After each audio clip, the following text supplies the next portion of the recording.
everyone, and welcome to the P1 Broadcasting Network. It's Murph, it's Caleb Brashear. It's Friday night, and you know what that means. We're live for the AMA Archway Industrial Coatings Truck Series tonight. Just like last night, round 3 is for road courses.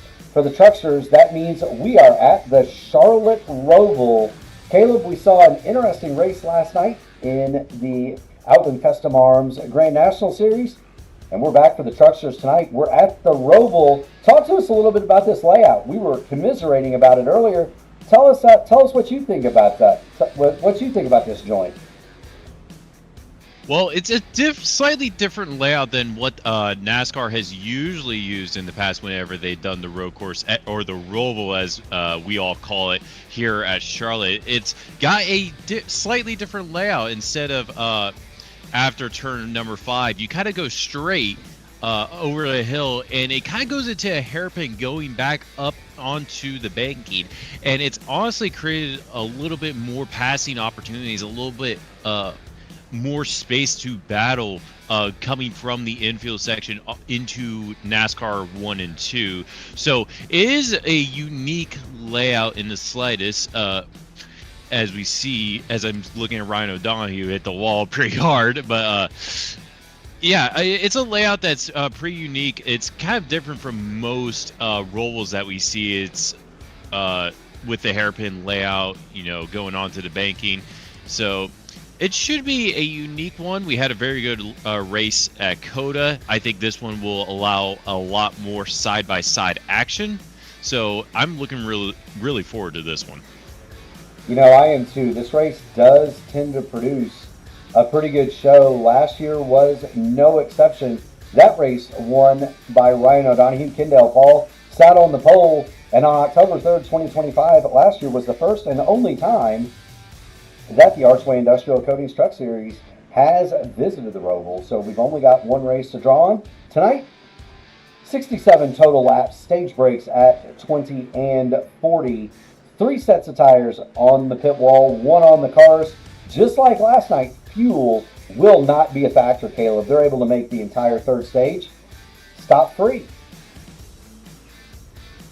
Yeah, so at that point, the only thing you really got to worry about is tire wear. Tires, we did see lap times go significantly down at COTA. I think it won't be as bad here considering there are less corners per lap. And the corners are a lot more flowing. They're not as sharp and jagged as COTA is. It feels like the corners kind of go naturally together. So tire wear is still very much a factor. Not as much as what we saw last night in the the Grand National Series at COTA. However, it's still something to keep very much in mind of. It most certainly is. Just kind of bring you up to speed on the statistics of the Speedway. The Roval layout, currently in use from 2024 to present, 2.32 miles, 17 turns. The oval corners are banked at 24 degrees. The oval straights at 5 degrees. The race lap record here is held by Austin Dillon at 1:24.163 seconds. Right now, our leader on the leaderboard is under that lap record. Of course, the layout here is slightly different than what the layout here is slightly different than what they're using in real life. The track record on this layout for the Cup Series, 1:21.795 by AJ Allmendinger. There is no truck record at this current layout. The truck record in real life on the 2024 scan, or the 2024 layout, Britt Cruz, 1:26.666. But again, we're racing a slightly faster version. We've also seen Indy cars test on this track, and we do run it every so often in the sim as well. It can be a very fast and flowing circuit. Caleb, you said it was almost like a miniature Road America in an Indy car without the chicanes, which is the way that we run it. But we do use the 2 chicanes here. A little bit on the history of the Charlotte Motor Speedway itself. Originally built in 1960 is when this place opened. It's the brainchild of NASCAR playboy Curtis Turner and Bruton Smith. Those two eventually went bankrupt. The track was administered by a federal bankruptcy court, and then run by Richard Howard, a local Charlotte businessman. Eventually, Bruton Smith, well, he came back to take it over with famed promoter and Hall of Famer Humpy Wheeler. They saw opportunity with local North Carolina business, a local North Carolina business called R.J. Reynolds Tobacco and their subsidiary Winston. They bought the track back, and this became the base for the SMI empire, which now includes Atlanta, Bristol, Texas, New Hampshire, and the rights to promote the race at Circuit of the Americas, as well as Nashville. But that conglomerate all started with this track. It was the first speedway to feature permanent living quarters with the condos in turns 1 and 2. It was the first track to feature luxury boxes in a stadium club atmosphere. It was the first one that included really the high-end features that we take for granted at racetracks today. Really, this and Ontario Speedway in Southern California pioneered those things. They have decreased the capacity here, and you'll notice that the pilings for a lot of the grandstands in turns 3 and 4 no longer exist. The track in its heyday held 150,000 people. It's down to just under 100,000 today, and it's hosted pretty much every major motorsport that you can think of. There's a dirt track here. There's a 4-wide drag strip here. If you want to see it race, you can do it at Charlotte. Speaking of racing, you want to take a guess at who's the fastest on the leaderboard there, Caleb? Is it? But it wouldn't be the guy who has led basically every single lap at Coda, Peyton Howell, is it?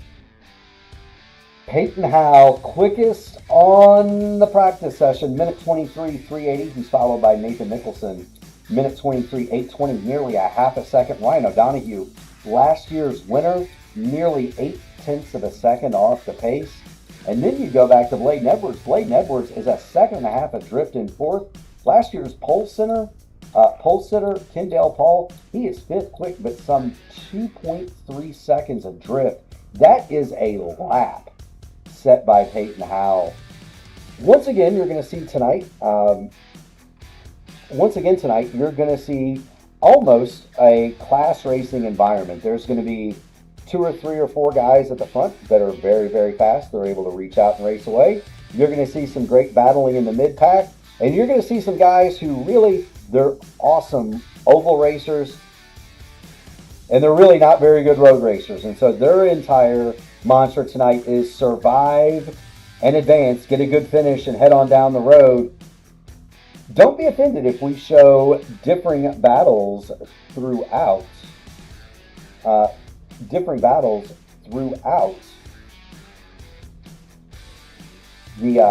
the race and throughout the track. So just kind of know that. And with that said, we are just about set and ready to go. Yeah, about a minute left in this test session. Of course, drivers going through the driver briefing now, and until we get qualifying underway here. Currently, Peyton Howell, as we said, fastest on the leaderboard. I imagine it probably won't change too much tonight. However, there is a couple of drivers in this field that might be really looking forward to that weren't in last night's race in the Grand National Series at Coda.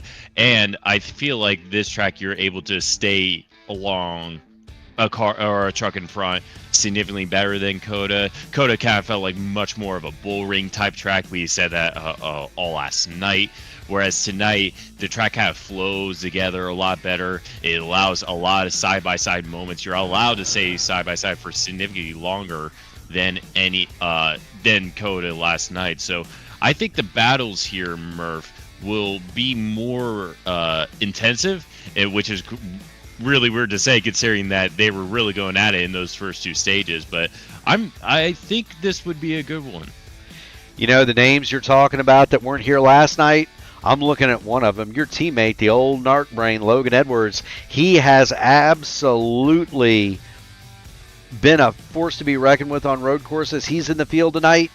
And another one that I'm looking at, Nathan Nicholson in second. He was not here last night. So there are definitely two drivers who are available. There are definitely two drivers available in this field who are pretty doggone good road racers who were not with us yesterday evening. We are getting ready to start qualifying, and the man I want to see right here, Nathan Nicholson, Peyton Howell. And the reason I want to see Peyton Howell, he won last night in very convincing fashion. He's back tonight. He led pretty much every lap. He wanted to lead last night, and so Peyton Howell is ready to rock. There he is in the number 25. We'll get his telemetry up, and we'll see how he does. I like the colors on that number. They remind me of somebody else. I can't think of who that is at the moment. It's me, right? I run white numbers with red trim and blue outlines, so the number's different, but that's the exact font that I run. Same colors too.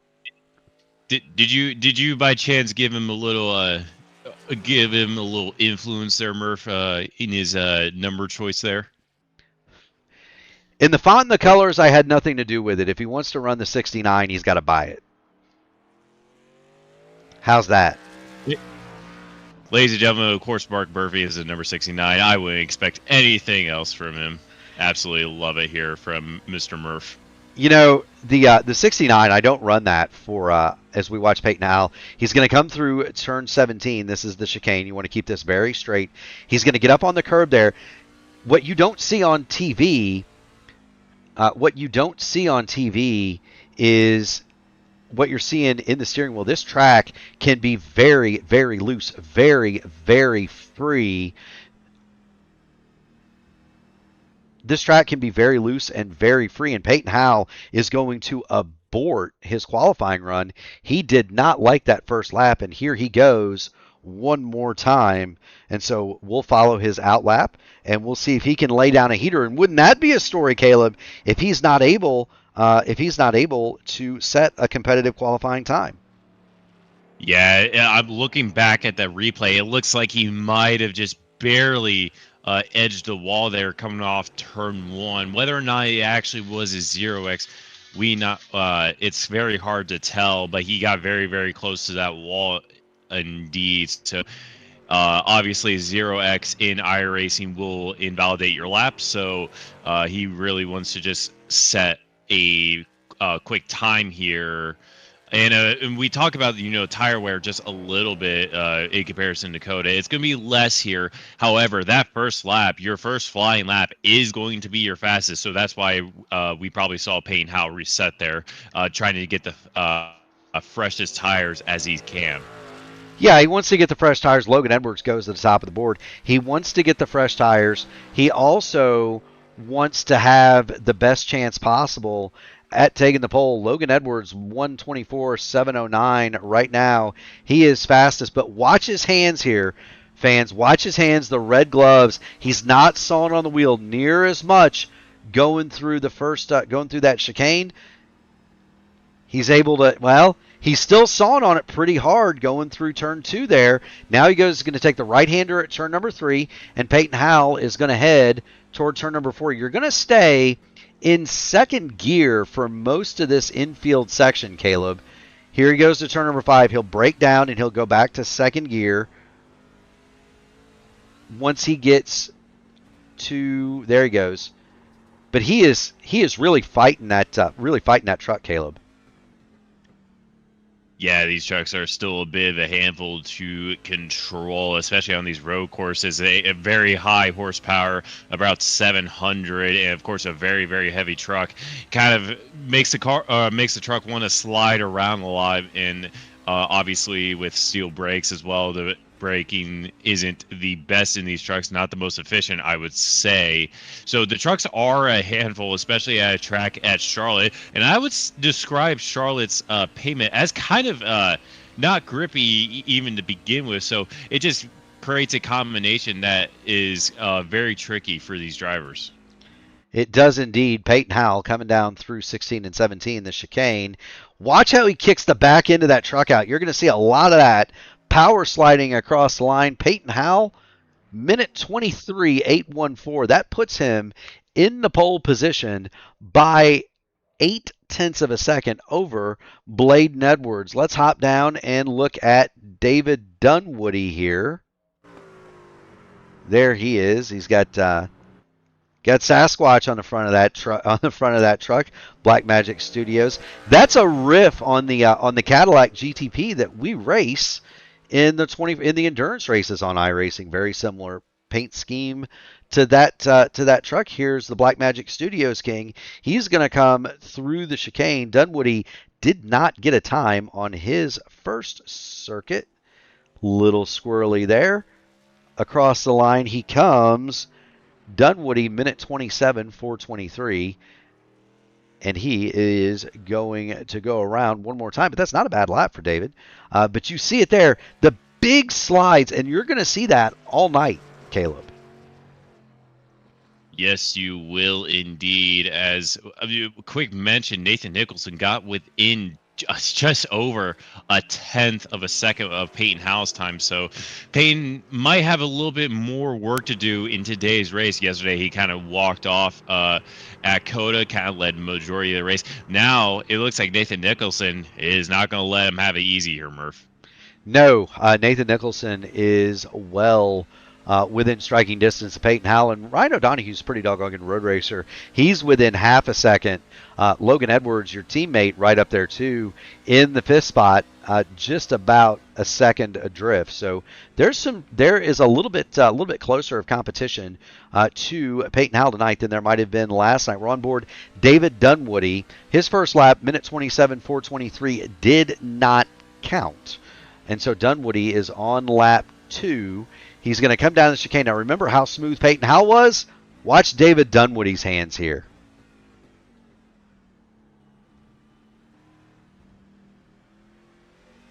He kept it in second gear. He did not get the wild overspeed. His time, a minute 28, 1:37, and that one counts. Jim Duda on the track. Jim Duda going around to complete his qualifying lap. Duda on the backstretch. He is the last car out to attempt to take time.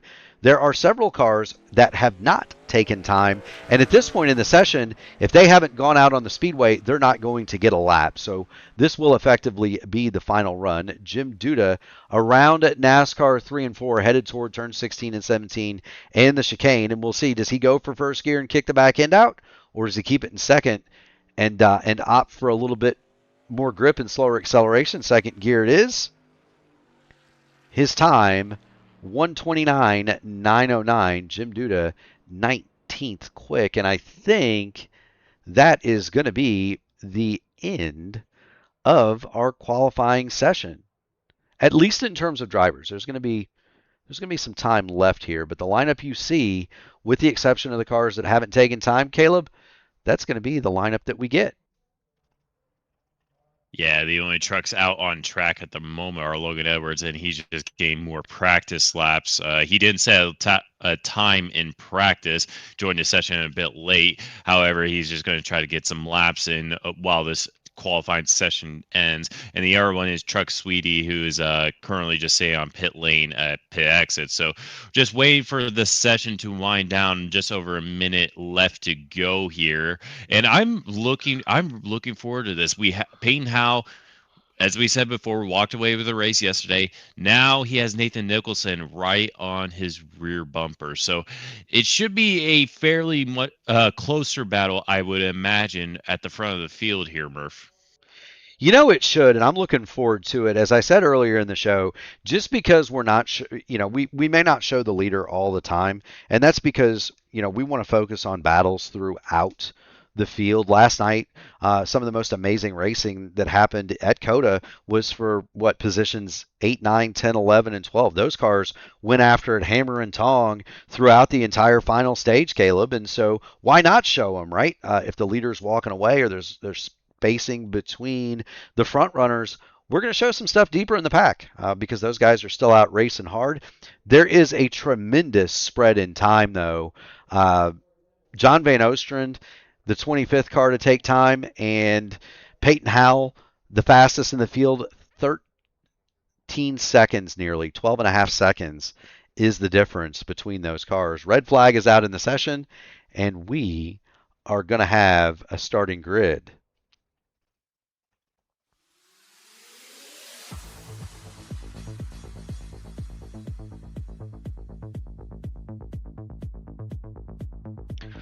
On the pole, 1 minute 23.814 seconds.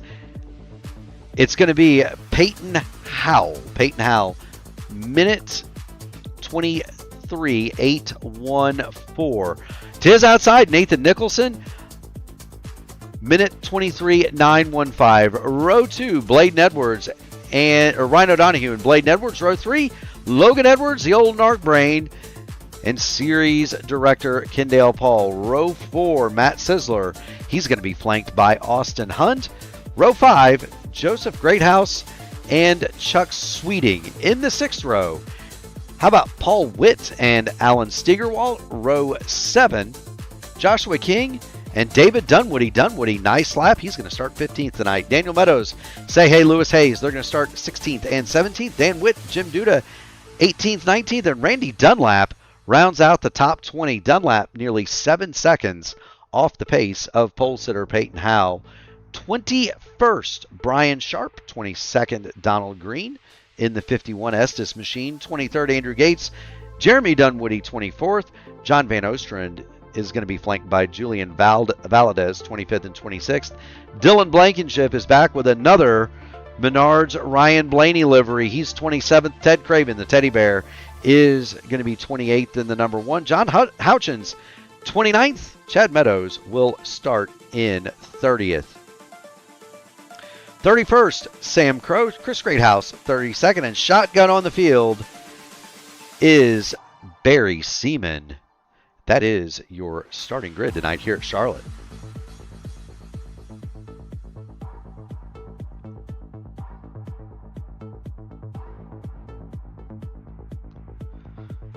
I love that bumper cam off the pace truck, Caleb. It looks like the snarling herd ready to rock and roll, doesn't it? Yes, it does. Meanwhile, Peyton Howell, he really wants to get it going here. Actually jumped in front of the pace truck. Is a pace truck this time around here at Charlotte. And Peyton Howell giving a little kiss to the pace truck on that bumper cam. But they're going to take the infield section. Only one lap until green. They'll go green this time by. So it's a fairly spread out field in terms of what they did at qual times. However, there'll be battles all up and down the field. It's just the nature of how the Charlotte Roval works, especially in these big, bulky stock cars. So, as we said before, it should be a good one here, Murph. It most certainly should, and we're here for it. Peyton Howell, Nathan Nicholson getting ready to roll behind the pace car, and you see the oval in the background. Something that people may not realize about the Roval is there is elevation change in this thing. It's not flat like Daytona is in the infield. You do go uphill and downhill as you wind through the infield road course. Yeah, and that was much more prevalent in its previous layout. Since they do the hairpin now, it's slightly more flat than it usually is.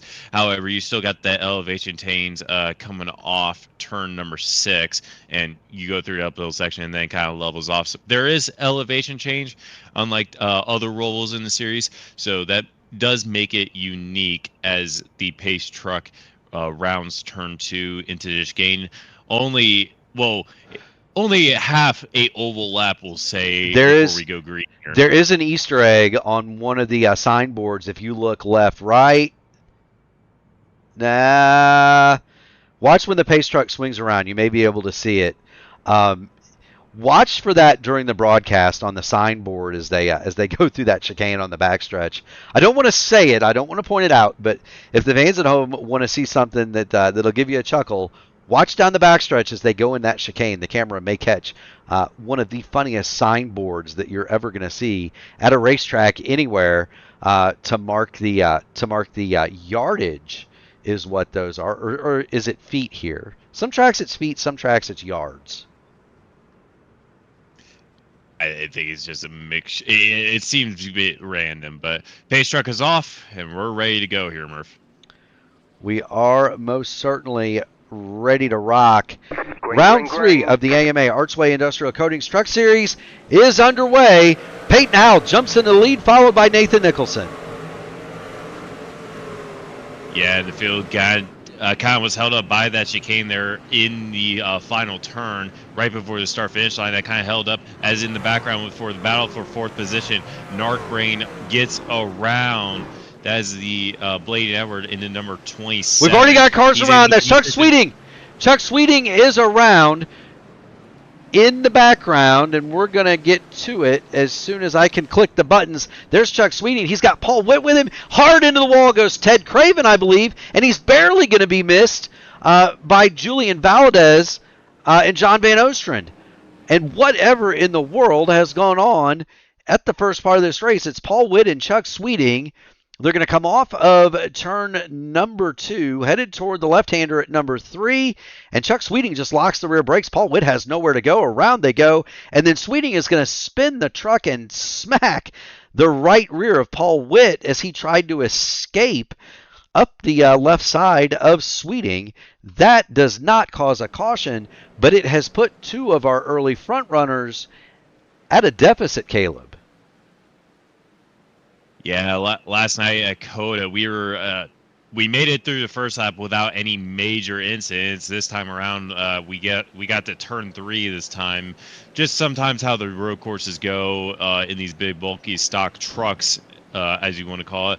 But meanwhile, Peyton Howell, yesterday we saw him pull away from the rest of the field by the end of lap 1, but he still has, as we kind of predicted, Nathan Nicholson on his rear bumper, not on his rear bumper, but about 2 to 3 truck lengths back, and another 2-3 truck lengths behind him. Ryan O'Donohue still has not left that picture.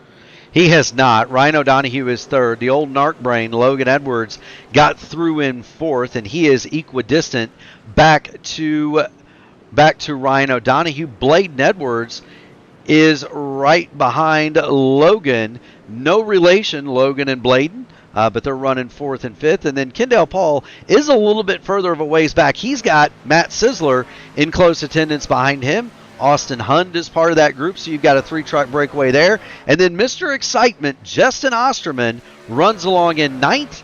You've got Joseph Greathouse and Alan Steigerwalt behind him. And already we're seeing different packs form as the 48 goes around. That's Joseph Greathouse.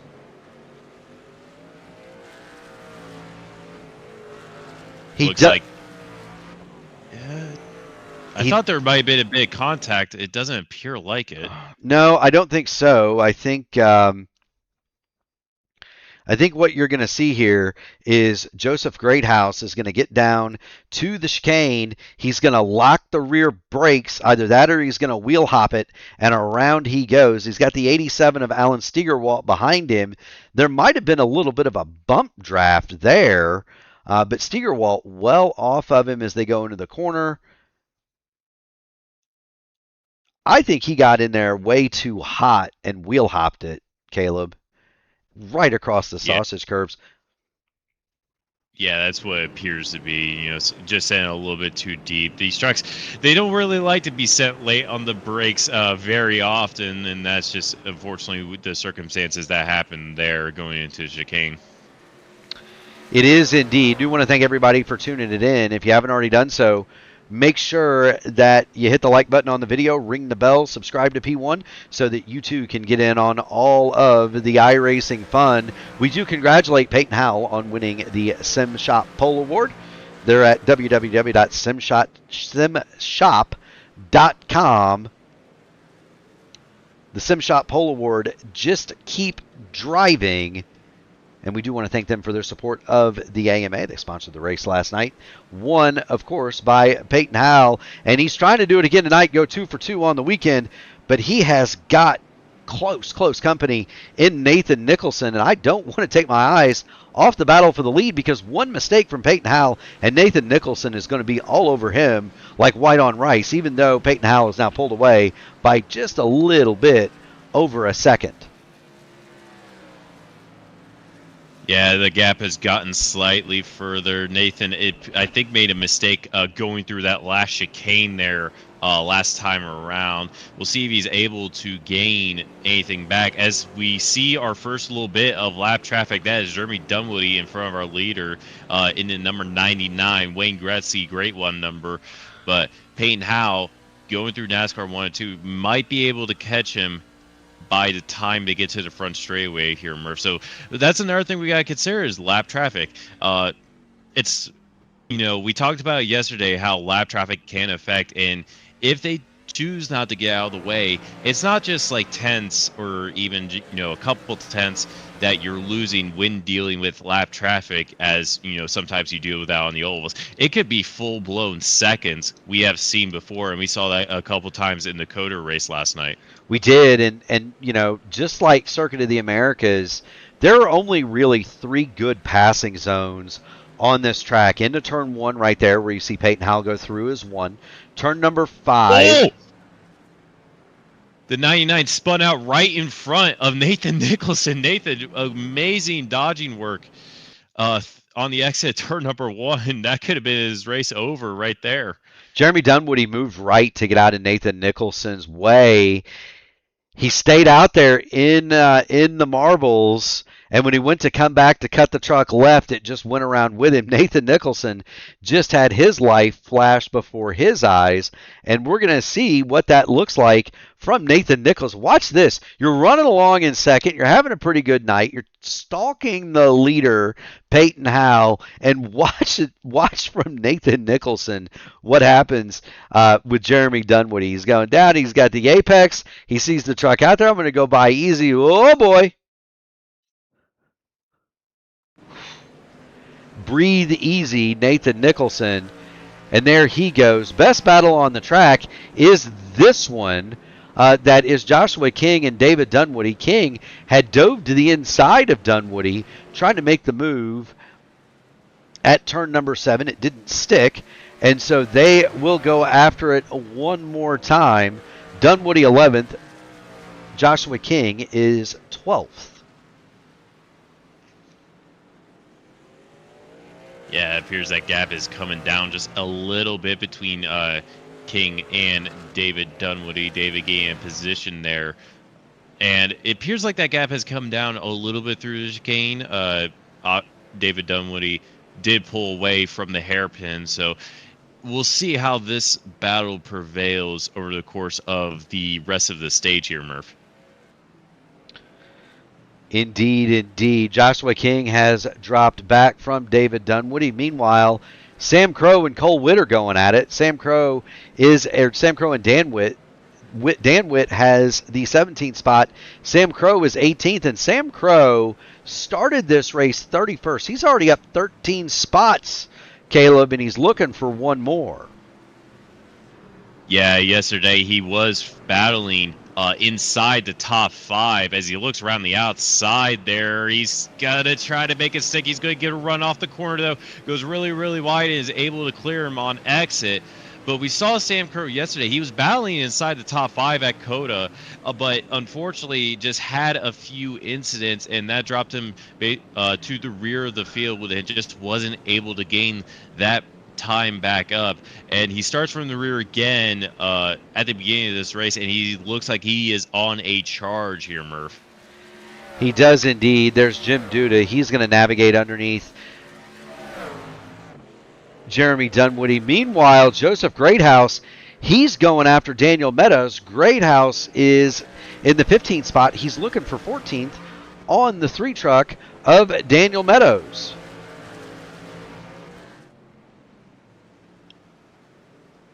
Down through NASCAR 3 and 4 they come. There's an excellent passing opportunity right here at the chicane. If you can get the truck alongside, doesn't make it happen, but the 3 is going to slide around, and through goes Joseph Greathouse. Daniel Meadows gets it corrected. But Jim Duda's going to go past, and so too Sam Crow, and that's another truck that Sam Crow just doesn't have to pass.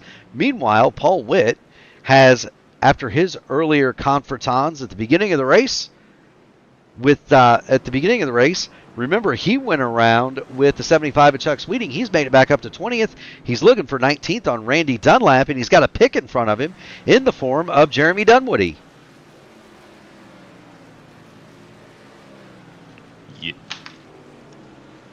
Oh, the 44 took a really tight line there. It kind of goes a little bit off track there, it appeared like. And Jeremy Dunwoody taking a really inside line, trying to let the leaders by. Well, not the cars of the lap ahead of him by. And we talked about lap traffic, and he's trying to let them by, but he honestly got a little bit in the way of both Witts and Dunlap there, and that's what we talked about. When you catch up to lap traffic, sometimes it could take up to entire seconds of the gap in front, to get around them. It costs you significantly more time than maybe sometimes on the ovals here, Murph. Well, and look, they might be, some drivers might begrudge Jeremy Dunwoody for rolling around here. He's running 27th, and those are valuable points. This is a championship after all. Dylan Blankenship and Julian Valadez have already retired from the event. So, too, Andrew Gates has pulled his truck over. He's had enough. He will shut his vehicle down. And so Jeremy Dunwoody continues to roll on. Let's go to the Sam Crow, Daniel Meadows, Jim Duda fight, because it's a good one. Jim Duda in the 16th leads Meadows in the 3. They're 15th and 16th. Sam Crow has caught Daniel Meadows, and he continues to stalk Meadows, but Sam Crow coming through the field, and they've got the Witts, Paul Witt and Dan Witt. There they are. Paul Witt has made the move around Dan Witt, and Paul Witt is catching both of them. But now we've got all three together. Meadows lights up the rear tires coming out of the hairpin, and there goes Sam Crow. Thank you very much. He'll go right down the inside as we head into the chicane on the backstretch. Sam just is going to have the good run, but that number 3 is going to have the run coming off NASCAR turn 2, but it looks like he's going to have let Sam Crow have that position. I do really want to point in that we have a pass for third. Logan Edwards was able to get around Ryan O'Donohue last time around, and it appears, back to going to Sam Crow, one thing that he doesn't have to worry about, it's not going to be a green to green, flag finish. It's not like he has to gain 31 spots immediately if he wants to get to the front of this field. We know we will have 2 stages, and that's another thing we haven't really talked about. We do have 2-stage cautions. We will get them on lap 20 and lap 40. First 2 stages are going to be 20 laps, minus the caution laps transferring over the stage itself, and the third stage will be 27 laps, so a little bit longer, a little bit more that the drivers will have to think about their tires wearing over the course of that third stage. But Sam Crow knows the stage breaks are going to come up and the field is going to get bunched back together, and that just means more positions eventually for him. It does. If you can stay on the lead lap here, you're going to make up the time that you've lost by starting in the back. Sam Crow, 58 seconds behind now. All of that's going to be erased here in another 10 laps. Peyton Howell continues to lead it. Meanwhile, Ryan O'Donohue and Logan Edwards continue to go at it. O'Donohue had a bit of a problem a couple of laps ago. He ran a lap in the minute 27s. Logan Edwards, the old narc brain, gets by him. But Ryan O'Donohue back on the hunt. He wants that spot back from Logan Edwards. We do want to thank everybody for tuning it in. If you haven't already done it, make sure you hit the like button on the video, ring the bell, subscribe to P1 so that you can get in on all of the iRacing fun. We also want to thank Archway Industrial Coatings. They're a St. Louis-based flooring company that have been getting the job done for years. They do epoxy and urethane flooring solutions that withstand the test of time, all while meeting their customers' installation schedules and budgets. They're committed to doing the highest quality work at the lowest possible cost every time, whether it's industrial, restaurant, commercial, retail, or concrete repaired home. You've found the perfect partner to get the job done. Get ready to floor it with Archway. That's archwaycoatings.com, or you can get in touch with Sean Mott, who runs in this series. Continuing along, the smoke was for the teddy bear, Ted Craven. He is on the pit lane. That was the smoke that you saw. O'Donohue continues to stalk Logan Edwards here in that Luke Mansky truck, and around goes the 51 of Donald Green right in front of them, and he immediately tows. This is going to be another one of those, I think, a little bit of wheel hop. That's right about where you downshift. Right there, the flames come out of the pipe, and the accelerator goes down. Around goes the rear end, and Donald Green goes for the pit lane immediately so as not to bring out the caution, Caleb. Yeah, one thing you'll see a lot more courtesy with lap traffic here on the road courses. They know, sometimes on the ovals it's very, very important. And obviously on the road courses it's very important to stay on the lead lap. But sometimes, on the ovals you might feel like you have the pace of the leaders, whereas road courses, being a lap down because the lap is so much longer, they'll just often let the leader by because they know, he's coming. Best just to let him go by. That way neither of us lose time with the leader trying to get around. So you'll see a lot more, I guess, gentlemanly driving from lap traffic. They won't necessarily completely move out of the way in Formula One style, but they will be more aware, hey, leaders are coming up, let's not make anything about it. Let's just take it easy here. Right. People don't want to interfere. If you're down on pace on these road courses, most drivers are cognizant of that. They know, kind of what they're racing for, what their expectations are. They're not going to get in the way of somebody that's 4 or 5 seconds quicker a lap. Meanwhile, Ryan O'Donohue has caught back up to Logan Edwards. He made a mistake earlier. Logan Edwards got by. Ryan O'Donohue has caught right back up to him. We've flashed back. We're going to flash back through the field because Jim Duda, Daniel Meadows, Dan Witt, are all doing battle. That's Duda underneath Meadows.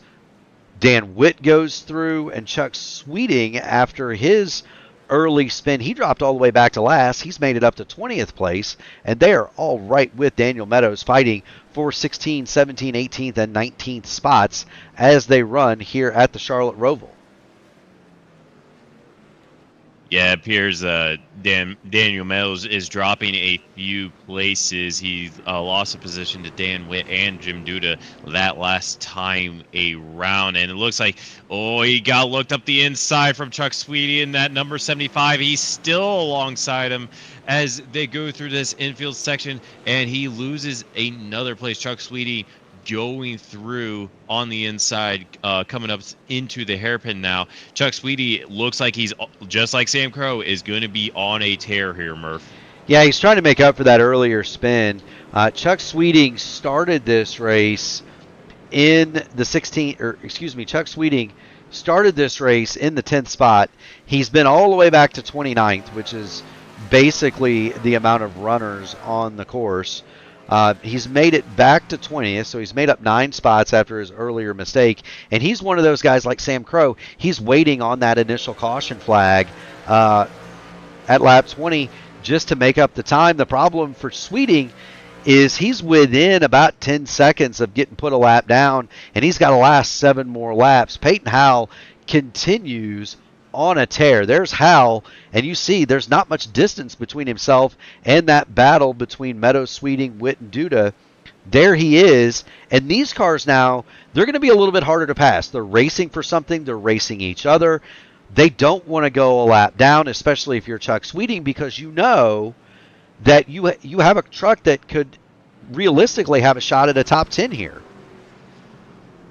Yeah, and that's something Payne Howell has to be aware of. You see this a lot of the time in multi-class series, IMSA, even in the Pro GT series, where you have faster class cars, not necessarily the same situation, but you have to be respectful of, if you do come up to lap traffic and they're battling, you do have to be respectful of that situation. As we see Payne Howell pick off the number 3 there of Daniel Meadows going up inside the hairpin, but he does have to be respectful. It's not like, you could just send it, expect him to get out of the way. He does have to be respectful of the lap traffic battles that are happening in front of him and around him. He does have to overtake cleanly and safely. That's kind of the idea of when you're trying to get around lap traffic on a road course. You have to get around clean and you have to get around safe. You do have to do that, and you've got to try to do it without losing too much time. I know he's got a 3.5-second lead, but you don't want to give up too much time because Nathan Nicholson, if he gets into contact with you, can just as easily pass you, and that pass is going to be much harder to make to get that position back. You see Peyton Howell, he goes through the chicane. He's got 6 laps to go in the stage, and he is going to put Chuck Sweeting a lap down right here into turn 1, and that is a position that Chuck Sweeting does not want to lose. Now, if you're Sweeting, you want to try to follow that 25 as closely as you can. You want to use him to kind of cut the grass, so to speak, as you go through, so that you're the first car 1 lap down and you have a chance to get back on the lead lap when the caution flies. But Sweeting lights up the rear tires. He does get past Jim Duda, but that was awfully, awfully close. Next up on the hit parade is this man, Paul Witt, and he is about 10 seconds up the road from Peyton Howell. Best battle on the racing surface at the moment is Justin Osterman and David Dunwoody. Dunwoody is 10th. Mr. Excitement, Justin Osterman, is 11th. Now let's see, is Osterman going to lay the bumper to his boss? That'd be a fun one, wouldn't it? Well, I've actually been eyeing this battle for about the past lap and a half or so, and Justin he's been all over Dunwoody's rear bumper here, and he just holds a tire line. Does he get a good exit? He does. Does he look up the inside? He looks right. They have lap traffic in front of Jeremy Dunwoody. Well, and that's okay. So now you've got Justin Osterman makes the pass, but the guy he's passing is not only his boss, but he's faced with the boss's brother right in front of him. They go down into turn number 7, and Dunwoody gives him the bumper. Everybody streaks away through oval turns 1 and 2. They all get away with it. Mr. Excitement, Justin Osterman, moves into the 10th spot, having a fine run here tonight on the road course. Here's another one that's brewing. Matt Sizzler has been caught by Austin Hund. This is for 6th and 7th. The Three Birdies Toyota has the number 1540 racewear machine behind him. For the sake of culture, I will say 7th and 6th because those two numbers the other way around have just been a curse on the internet recently. But Matt Sizzler and Austin Hunt, they've been battling for about 3 or 4 laps here. And it looks like Austin has been a little bit cleaner through this infield section. Does he look up the inside of the hairpin? It'll be a late set. No, he takes a wider line. Actually, he takes a really, really wide line going through that hairpin there. Matt Sizzler are able to gain a couple of truck lengths as they go onto the banking. He is indeed. I thought maybe Austin Hunt was trying the old high-low there, Caleb, but he didn't. He just went wide throughout the corner. He's going to have to rebuild his run. You're looking at Austin Hunt out of the rear bumper from Matt Sizzler. 17 complete, coming to get, I guess we've already started lap 17. Do want to thank everybody for joining in. If you haven't already done it, make sure you hit the like button on the video, ring the bell, subscribe to P1 so that you can get in on all the iRacing fun. We've got a big one tomorrow, Caleb. It's the opener of the iRacing IndyCar Series, 1 o'clock, right here on P1. That's presented by 40 Racewear. We've got 3 races for you on Sunday. The Classic IndyCar Series at 2, presented by the Sim Gaming Expo. The Dark Horse DW12 Series, presented by 40 Racewear, at 8. And the Formula Super Series, they're going to run Super Formula cars. So really the old Formula Nippon 3.5 machines, they're going to run those things around Talladega. I don't know quite what to think of that, Caleb. So tell us a little bit about what those cars are.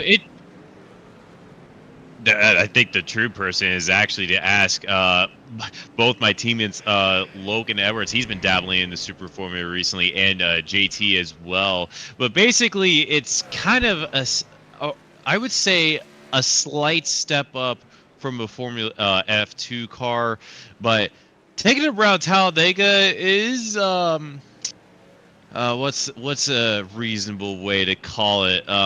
Wild, because they don't have oval. Yeah. They don't have oval. They don't have oval packages in those cars, right? So they're going to be running whatever the Monza spec wings are on those things. And you know, a Super Formula car is really an Indy car is about halfway between an F2 car and a Formula 1 car, right? Well, a Super Formula car is about halfway between F2 and an Indy car. Does that make sense? Yeah, I guess I suppose. I guess the closest thing, like if I look on the real life counter for Super Formula, the closest thing is Sugo's last corner, where it's a massive, like 180-degree banked corner that the only difference is it has elevation change in the middle of it. So maybe they just set up similar to Sugo somehow. I don't know, but Talladega in the Super Formula is not a combo that you see every single day here, Murph. It is not. We're watching Chuck Sweeting. He has made it up to the 17th spot, so his sojourn through the field continues on, and he's going to get another one because Kendall Paul has the meatball. Kendall Paul has the meatball flag. He is still circulating, but he is going to have to serve that before the end of the stage as we start lap 19. It's also worth noting John Van Ostrand has made a pit stop. Van Ostrand, though, is a lap down, so that's not going to benefit him in the running order. But Kendall Paul has walloped the wall somewhere, and he's going to have to bring that truck to pit lane before the stage. If he doesn't, he's going to risk being disqualified. What a turn of events that is. Now, I do believe with the iRacing system, you are allowed to do a couple laps on the meatball. Now, I'm not exactly sure how many laps it's been, but under caution laps do not count towards a disqualification status for the meatball. We see it all the time with IndyCar on the ovals. You know, sometimes you'll see a driver stay out for 3 to 4 laps, and then caution will come out, and then they stay out a little bit more, and they won't get DQ'd for it. So maybe Clendale will get lucky, and he's able to pit when the stage caution comes out, if he's able to stretch it that far. Of course, I'm not exactly sure when that meatball came out, though. Yeah, it's gonna be interesting. It's gonna be interesting to say the least. I'm looking back through the session events in OBS to see if we can find what happened to Kendall Paul, and we don't even have an incident for it in the session. So interesting turn of events. We'll continue to follow the machine of Kendall Paul. Meanwhile, Austin Hund has moved back in, and Kendall Paul, the meatball has now been cleared. Alan Steigerwalt has a meatball. And so there he is. He is on pit lane. Austin Hund has moved in on Matt Sisler for 6th one more time. And I think I called that wrong. I think I was reading the meatball for Alan Steigerwalt as Kendall Paul. Steigerwalt is on the pit lane. Yeah, I was about to say, I was looking at the entries list where you see all the flags. I'm like, I don't see a meatball for Clendale Ball, and then I see one for Alan. I'm like, I think Murph. There was a brief moment where we lost you in Texas yesterday. I think we momentarily lost you in Charlotte here, but meanwhile, I'm looking at Matt Silzer and Austin Hund having this battle on lap number 20. They're on NASCAR 1 and 2. This is going to get really dicey coming up into the bus stop chicane here. Yeah, it is. When David Dunwoody in 10th place crosses the line, this stage will be official. Matt Sisler overshoots the chicane and past goes Austin Hund, so that's a pass for the 6th spot. Peyton Howe has completed the stage. David Dunwoody is in the 10th spot. He is just now rounding turn 7, and so when he gets there, he is going to end the stage, and Sam Crow definitely wants this to end as quickly as possible because that is the leader right behind him. He doesn't want to go a lap down, and Paul Witt is his biggest cheerleader. He's saying stay ahead of him, Sam, because Paul Witt would be the lucky dog here when the stage ends, if it stays all square as now. Yeah, I'm looking at the 10th spot currently. David Dunway is coming up to the final chicane. So Sam Crow's only got to last a few more corners as he is going through the bus stop now. Payne Howell is about 5 to 6 truck lengths behind him. And David Dunwoody goes through the chicane, and that is the end of the stage here, Murph. It is the end of the stage. The first stage brought to you by TrackRacer.com. If you go to TrackRacer.com and you enter the web address, as I'm going to put it in the chat, they will contribute 5% of your order to the AMA prize pool. That's TrackRacer.com, and you put the web address in just like that. They're going to give 5% back to the AMA prize fund for the end of the season. Cautions are brought to you by Admin Box, race control at the touch of a button. If you are a race controller, a league admin, or you host a lot of hosted sessions, you need one of those. AdminBox.com. Official fix you right on up. We are under caution into the first stage. Peyton Howell did not do tonight what he did last night. Which is last night he short pitted all the stages so that he would have the lead. Tonight, Peyton Howell stays out and collects the stage points. Nathan Nicholson is second. The two Toyotas 1-2. Logan Edwards, the old narc brain, he's third. Bladen Edwards fourth. Ryan O'Donohue faded to fifth.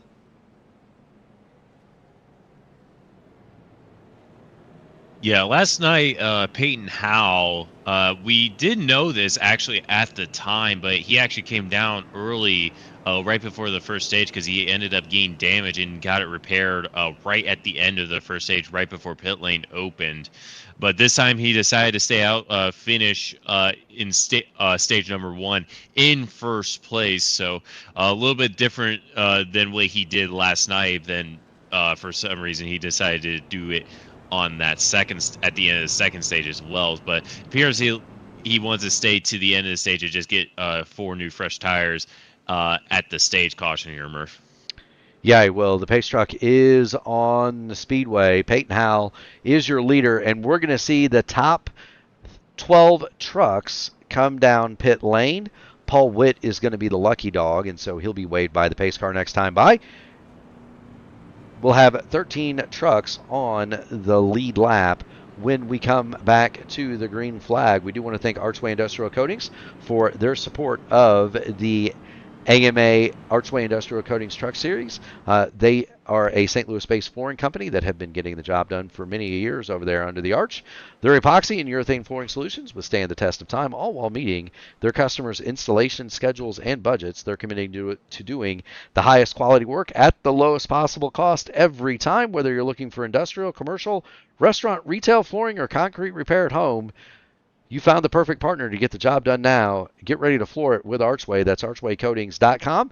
Or you can see Sean Mott. He is a driver in the AMA series. Down come the entirety of the field. The lap trucks will pit. Nobody is going to stay out here. There's no benefit to taking the wave around because they would have to stop in stage 2. And when they do, they'd go a lap down again. So everybody is going to take advantage of the pit stop here.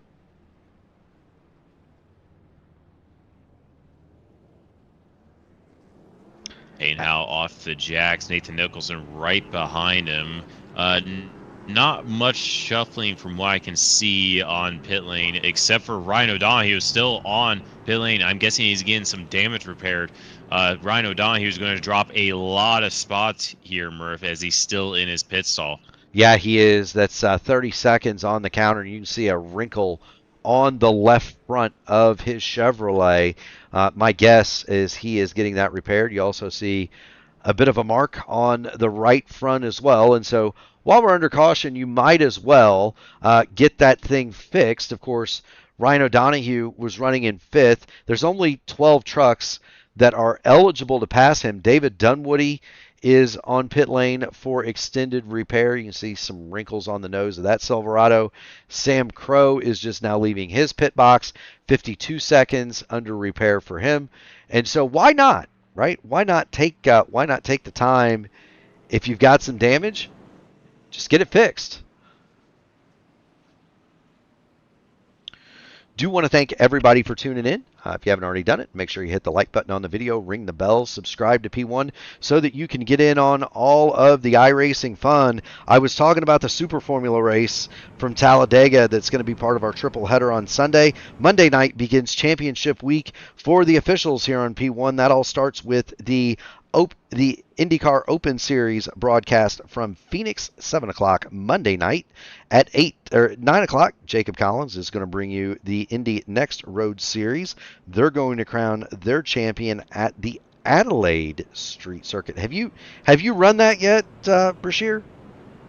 I love Adelaide. That is probably one of my favorite tracks on the surface is Adelaide. It's so fun, especially in not necessarily like an IndyCar, but in like the lower tier, like F3. I'm really looking forward to Indy Next, even though I've had my fair share of Indy Next hatred, I guess I should say, from the Pro Q series, but I'm looking forward to them running there next week. It's really, really fun in lower level formula, as we should be green. As I'm looking at the pace track, it looked like they were going too wide for a second, but they will go one more time around.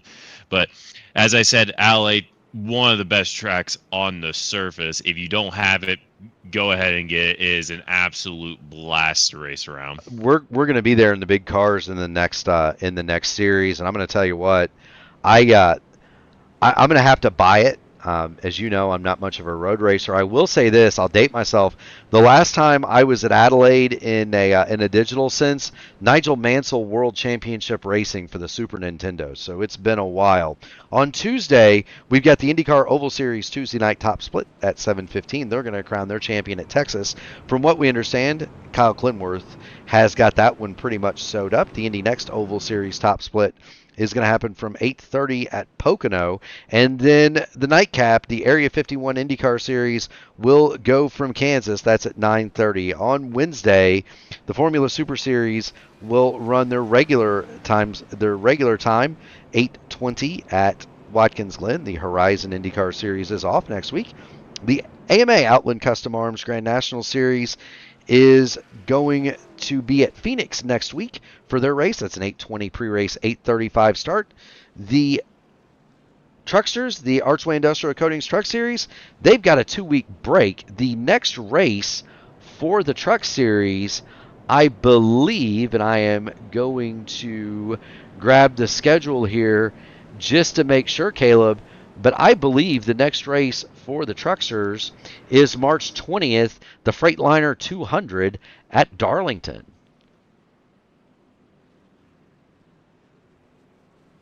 I will also double check that. I know Grand National, we will have a race at Phoenix there. I need to look it on the schedule for trucks, but Darlington they call it, pretty tricky, I guess I should say. Yeah, Darlington is the next race. My apologies, but the track too tough to tame. Darlington's not very straightforward. Yeah, track that's too tough to tame. I was trying to think of the nickname, it just completely slipped my mind. But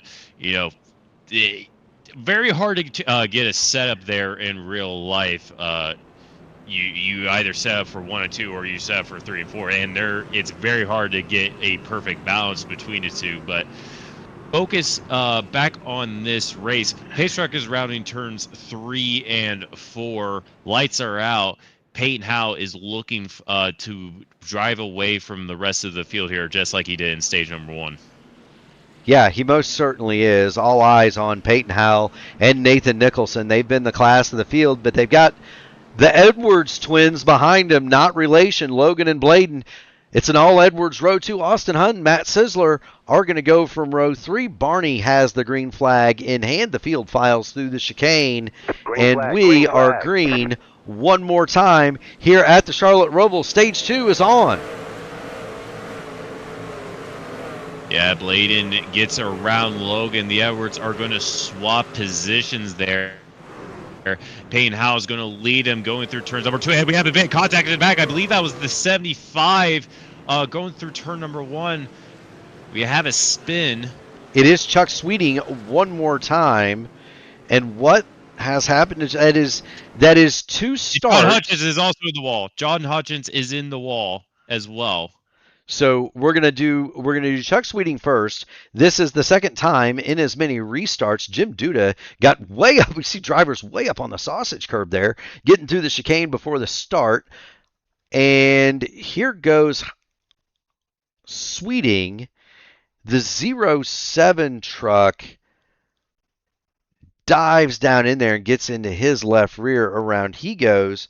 Meanwhile, John Hutchins is going to sneak past, and it's not going to take him very, very long to find trouble either. So he's going to go through turn 3, and what the devil happens with Hutchins, excuse me. I always want to say Hutchins, and I know it's Hutchins. There he goes. He locks the rears up, going through turn 4, and then he hooks it. Gets the grip and hard into the wall head on. That's going to result in serious damage. Back at the front, Peyton Howell continues to lead it. Nathan Nicholson second. Bladen Edwards is third. Logan Edwards has dropped back to fourth. The battle, though, is between Sizzler and Hund one more time for 5th and 6th. That was the battle for 7th and 6th. Now it's for 4th and 5th, or for 5th and 6th. So with the absence of O'Donohue, they've moved up a spot, but they haven't quit fighting over it, have they, Caleb? It looks like this is going to be a battle that lasts the entire race, as we see a side-by-side battle there going into the hairpin. The 53 on the inside. Justin Osterman is able to get around Clendale Paul, but Clendale is going to have a better run off the corner going through NASCAR 1 and 2 here, Murph. Yeah, Kendale Paul is right all over the tailgate of Justin Osterman. Is he going to be able to pull the move through the chicane entry as noted by the sign? Paul gets a better run through the chicane. Can he make a move as they go through NASCAR 3 and 4 coming toward chicane number 2? He's right there. He's right there, Caleb. Oh, sorry to interrupt, but I saw Daniel Meadows go around in the background, and he collected, I believe that was Chuck Sweeting again. Chuck Sweeting in another incident. He's hard in the wall. He might be done. Yeah, Chuck Sweeting has towed his automobile or his truck back to the pit lane, and he's already ejected. Alan Steigerwalt has also retired. Jeremy Dunwoody and Chris Greathouse continue to circulate down lower in the order. Here's the incident with Daniel Meadows. Around he goes on the exit of the chicane. Here comes Jim Duda. He'll make it through. Ryan O'Donohue is going to make it through. So too Joshua King, Dan Witt. Chuck Sweeting appears to go. He's going to try to go the other way and just clouts the side of Daniel Meadows. Meadows continues on. Sweeting heavily damaged. Meanwhile, Logan Edwards at the front. He reeled in 4/10 on Bladen Edwards the last time through. Logan trying to pass the other Edwards for third. Yeah, he is. He lost that spot on the start, didn't get that good restart. It's kind of tricky because the green flag comes out in the middle of that chicane here on iRacing. One second. Logan would just add. 1 second, big mess between Osterman, Greathouse, David Dunwoody, and Sam Crow has joined that fight. As it was last night, 8th through 11th is where the action is. It's a different 8th through 11th than it was last night, but it's no less fearsome. These trucks are going at it. And it's Justin Osterman. He's got through. He's driven away a little bit. But Greathouse, Dunwoody, and Crow are right together. Into the wall goes Joseph Greathouse. He immediately tows, and so he is out of the fight. That's going to leave David Dunwoody and Sam Crow to race for 9th and 10th. Yeah, it is. They got to gain back that time on Justin Osterman in at number 53. Currently a battle for 8th position that probably will close up a little bit. Sam Crow trying to gain as much time as he can. He's sitting in the 11th position here. Started at the back of the grid. Progressively has moved his way up as we might see him get another position. David Dunway goes wide through the hairpin as they go through NASCAR 1 and 2. David Dunway is going to hold that wall, hold that high line there, coming off the corner, but Sam Crow is able to get the position. Yeah, I think Sam Crow, or I think David Dunwoody realized Sam Crow had the measure of him, and he's going to let the 8 go through Ghost on the side of that Toyota pickup. Dunwoody continues along in the 10th spot. He's got Ryan O'Donoghue now in hot pursuit, but Logan Edwards, Bladen Edwards, they continue to do battle over 3rd and 4th, and some 3 seconds behind them, Austin Hund and Matt Sizzler are just about in the same shape. Austin Hund made that move on Matt Sizzler before the end of the first stage, and then he lost a spot on pit road. Sizzler beat him off the pit lane, and now they're gonna battle one more time, and you see them in the background. Peyton Howell still leads it, and he has drawn away some 3 seconds from Nathan Nicholson. Bladen Edwards is another 3 seconds behind him. Logan Edwards is to the inside of Bladen Edwards going through turn 7. Yeah, Logan's able to get that move done. Do want to chime in, Joseph Grayhouse has retired here. He had a packet loss issue, so he has retired from the race session. But back to Logan Edwards, he is able to get the pass done on the other Edwards, Bladen, as they go through the bus stop chicane here, and it looks like Logan is going to pull away just a little bit. Meanwhile, behind them, Matt Sizzler and Austin Hunt are going to go side by side through NASCAR 3 and 4. Yeah, they are. Matt Sizzler on the bottom. Hund got the run, but he's forced to take it to the top side, and now Hund is going to think about throwing it down the inside into the chicane. He wisely backs that move off. You can go too wide through there, but it is not advised, Caleb. I remember a certain incident at the very last lap of the race involving the leaders of the Cup Series between Jimmy Johnson and I want to say it was Harvick spinning on the last lap getting together because they tried to go side by side, but you can't go side by side. It's highly ill-advised that you don't. Yeah, you don't want to do that. I believe it was Jimmy Johnson that came off worse for the wear in that incident, but Austin Hund is all over the back of Matt Sizzler, and this is for a spot in the top 5. This is a significant change of position if Hund can make it happen, and he is stalking the back of Matt Sizzler.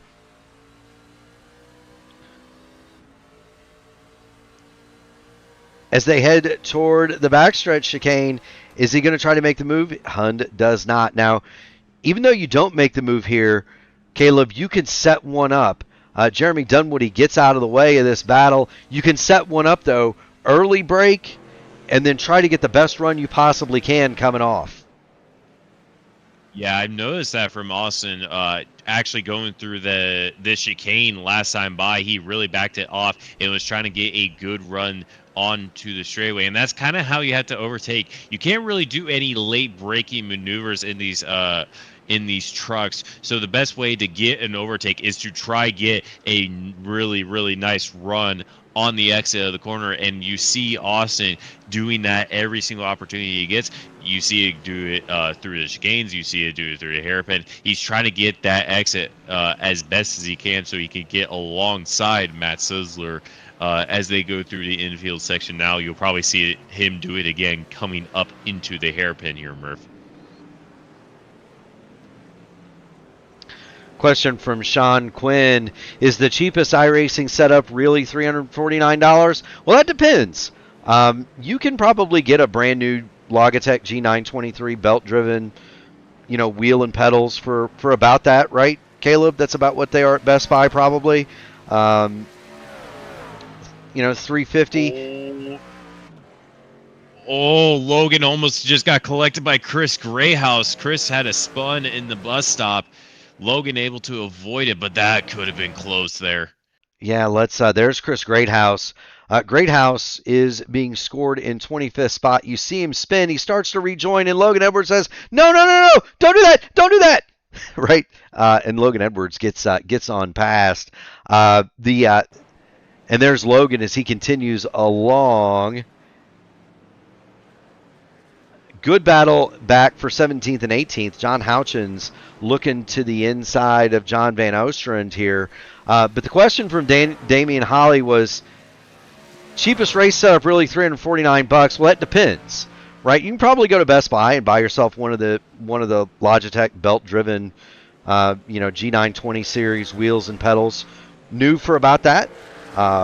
If you wanted to get used equipment, you can go to Disc Replay or a local pawn shop or electronics retailer. A lot of times they'll have used stuff as Houchins makes the pass on Van Ostrand. We'll get back to the battle between Sizzler and Hund. You can probably find something a little bit cheaper. If you want to buy high-end new equipment, just like anything else, Caleb, start adding zeros, right? Or you go to a sim racing event in Chicago and win yourself a nightlight. That's kind of my situation that I did. Meanwhile, I'm looking at the battle Osterman and Ryan O'Donoghue. That has kind of gotten a little bit separated, but they were very close going through the infield section. It is indeed. As always, though, if you see something on Facebook Marketplace, make sure you check it out thoroughly. Do your due diligence. If it seems like it's too good to be true, it just might be on that platform. So, just make sure you do your due diligence. But that's with any online purchase. Austin Hund has gone through Matt Sizzler, and Hund now runs in 5th. We'll demote Matt Sizzler back to 6th. Next battle on the track is going to be Ryan O'Donoghue on Mr. Excitement, Justin Osterman, as we close in on 2/3 of the way through this second stage. If you haven't already done it, make sure you hit the like button on the video, ring the bell, subscribe to P1 so that you can get in on all of the iRacing fun. You are watching the AMA Archway Industrial Coatings Truck Series live from the Charlotte Roval. Mark Murphy, Caleb Brashear with you. Caleb Brashear, the 2025 Sim Gaming Expo IndyCar Invitational Champ. We're going back next year. Well, it'd be this year now, wouldn't it? You've already got your tickets. I need to buy mine. I'm really looking forward to, and there's a certain operation in which we will go into on stream of that inserts a lot of drinking. So I'm really looking forward to the expo this year. Should be a lot of fun, especially considering last year the one cool thing is we all finally got to meet each other. This year we all know each other, right? Know each other now. We all know each other. We know what we know who we are. We're not just voices on the internet. So that is one thing I'm really looking forward to, and just hanging out with all the guys again from the open wheel community. That was a good time. If you ever want to see high comedy, we all played golf. We all went to Top Golf, and between Brendan the Hyperstar Lichtenberg picking up a golf club, it's the first time I've touched a club in 20 years. Drives the ball 275 yards straight down the middle and nearly out of Top Golf. That drew a chuckle. Caleb Brashear using a child's club. If you've never met Caleb Brashear, he's about 6'3", 6'4". That was fun. But 6'5". Don't shortchange me him. Sure, I am 6'5". Don't shortchange me. I am 6'5". There. Well, I tell you what. Next year we will not play basketball. How about that? We're watching Ryan O'Donoghue as he continues to try to run down Mr. Excitement, Justin Osterman. Here's the thing, though. Ryan O'Donoghue, and you look out of his windshield, you know what's not happening? Justin Osterman is not getting any closer to Ryan O'Donoghue. Last lap for Osterman, 127.266. Ryan O'Donoghue, 127.773. O'Donoghue lost half a second.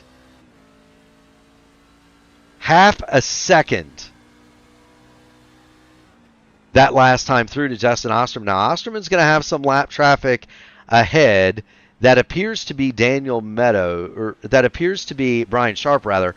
Sharp is going to get out of the way, but one more time, Osterman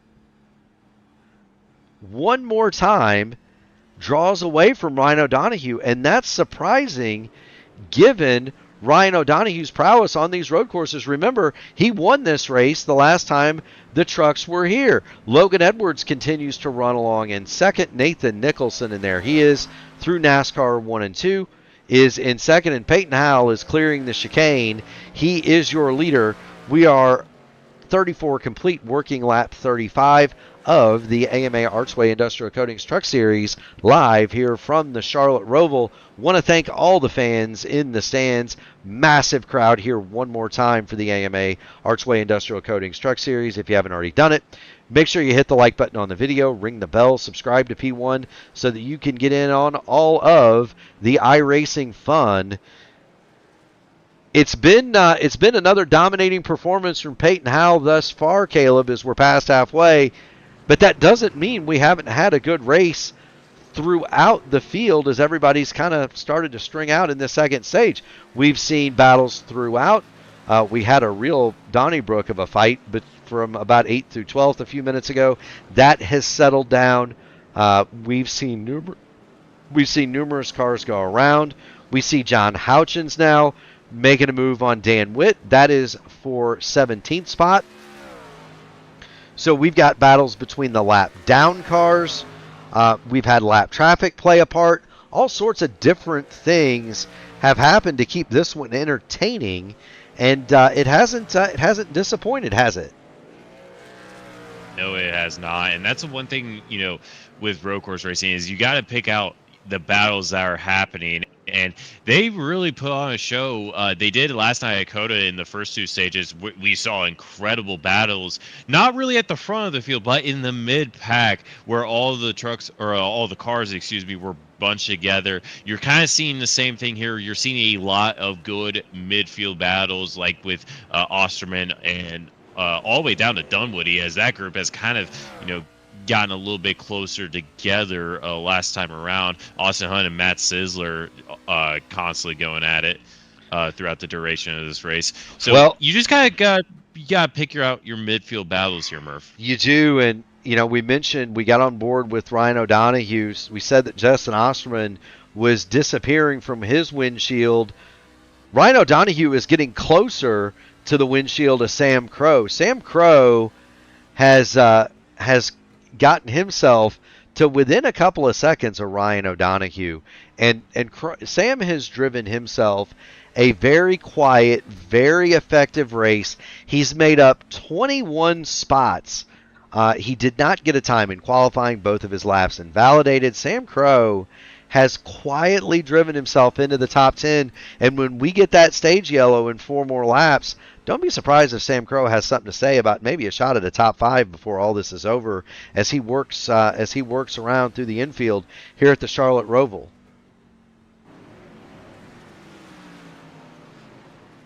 Yeah, one thing we got to keep in mind as well is he's got O'Donoghue in front. And last stage caution, Ryan O'Donoghue was in his pit box for a long amount of time, getting some amount of damage repaired. So he is currently probably still fighting that damage to a certain degree as well. He probably had to make up a ton of time just starting a little bit further back on the initial start. So possibly Ryan O'Donoghue. Oh, that's the 53 of Justin Osterman. Justin Osterman has lost a ton of time here, Murph. Yeah, Justin Osterman way overcooked the chicane and he way overcooked the chicane. We've got to go back about 20 seconds to show you. Justin Osterman had driven off 2.5 seconds from Ryan O'Donoghue, 3 seconds even, and here he is going into the backstretch chicane. He sees the sign for chicane entry, and watch this, Caleb. He is going to way overcook this thing. He slides along the wall, and then he tries to turn back into the racing surface. He's going to get caught up on the turtles. He can't quite get the truck righted. Ryan O'Donoghue makes contact with the right side door. Slight contact, but O'Donoghue gets through. Osterman loses all kinds of time, and now Osterman, Mr. Excitement, is going to fall into the clutches of Sam Crow.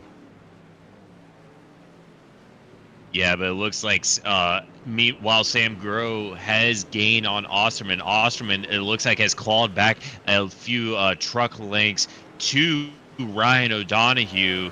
Justin was pulling away from Ryan just a few laps ago, and now he has to make up all that time again and get around him. So I reckon not only will it be a battle between O'Donohue and Osterman, it'll probably stretch back all the way to David Dunwoody, as Dunwoody is still just lurking in the distance of Sam Crow's mirror.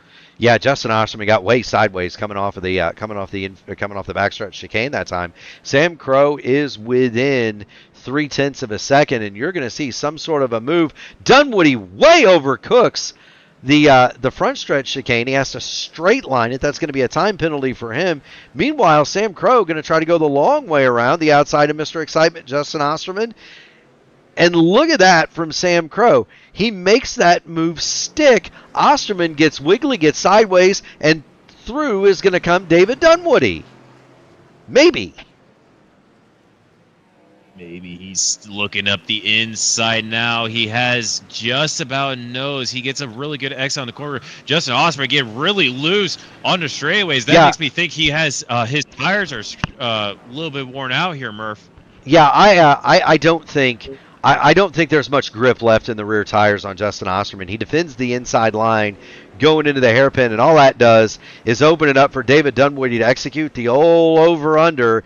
Dunwoody now has the preferred line going through NASCAR 1 and 2, and David Dunwoody is going to slide his truck right into that 10th spot, move Justin Osterman into 11th. But something tells me Osterman's not done. He's going to come back to the inside into the chicane on the back. They almost make contact. That both trucks are okay. David Dunwoody is going to hold on to that spot. That was he had a nose in, but it was a very bold move to attempt there. David Dunwoody now pulls away about 2 to 3 truck lengths, but you see under braking Justin Osterman gaining that time back through the chicane. Now he's right back on the rear bumper. Justin Osterman slides on the front straightaway. Yeah, Justin Osterman's tires are absolutely cooked. He tried to make the move on Dunwoody. I thought they touched very briefly, but David Dunwoody gets through into 10th. What's rule number 1? Don't hit your teammate. And if that's rule number 1, rule number 2 has to be don't hit your boss. Justin Osterman almost did both. Austin Hund has now nearly caught Bladen Edwards. He has been reeling in Bladen Edwards lap over lap, and Austin Hund in that 40 racewear machine is looking at the TV. He's looking at the Icon TV panel in front of him. Austin Hund wants that 4th spot. That is a row when it comes time to restart for the final stage, and Austin Hund would like to start on the 2nd row instead of the 3rd. Yeah, one thing to keep in mind is that Payne Howe has actually won the stage here. They had just crossed going into lap 41. Of course, the caution doesn't come out until the 10th place car. That is currently David Dunwoody crosses the start-finish line. So if Austin wants to make a move, he doesn't have many corners left. You can still overtake coming to lap 41 as long as the green is still out. But he doesn't have very much time as David Dunwoody actually gets through the chicane, and yellow flag comes out. Yellow is on the Speedway. Yellow flags brought to you by Admin Box. Race control at the touch of a button if you're a league admin or a race controller, or you run a lot of hosted sessions. Get on over to adminbox.com and get a custom race control button box. Stage 2 is brought to you by Blackmagic Studios. They are a small design team dedicated to high-quality iRacing paints and wraps. They'll do any car. You can visit them on Discord or Facebook for your next quality iRacing paint. If you want to see what one of those looks like, you can find my car whenever I race on P1. They are all from Blackmagic Studios. And you can tell them Murph sent you, and Dunwoody will charge you double. Or half, whatever his going rate that day is. My grandfather had a sign in his barber shop way back when, Caleb, and it said the price was subject to change according to the customer's attitude. And he really did. It was, he would, if you came in and you weren't very nice, he'd charge you more money to get your hair cut. That's a true story. We'll call it the mean tax. That's right. So be nice to Dunwoody. You won't have to pay the mean tax. But in all honesty, they do a really awesome job. They do a lot of cool stuff with spec maps and chromes and color changing chameleon stuff. He's really good at that. So look him up if you want an iRacing paint for certain sure. And that's going to lead us to another round of pit stops. Before we get there, we do want to thank Archway Industrial Coatings for their sponsorship of the series. If you need a concrete floor in the St. Louis area, give them a call, archwaycoatings.com. Get ready to floor it with Archway. My goodness gracious, I don't know quite what to expect here in this third stage.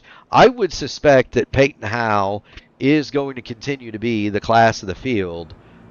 But we saw last night, the third stage last night, he didn't really get away. Nathan Nicholson is in that second spot, and Nicholson has been a pretty loyal second tonight, Caleb. So we'll see if Nathan Nicholson can continue his stewardship of that second spot, and maybe he can form a challenge to Peyton Howell. And Logan Edwards has been most impressive. Logan did not get any practice in that car. There he is. He didn't get any practice in that truck. His practice session was extra laps after qualifying. He's in third, and you got to think the best may yet be to come for Logan Edwards. Yeah, one thing to keep important is he has to get a better restart than what he did last restart, where the restart starts in the middle of the chicane, and he wasn't able to get a good run off the quarter. Bladen was able to get around him going into turn one. So if he wants to hold on to that third position and challenge leaders, he needs to get a better restart coming to the green flag here, Murph.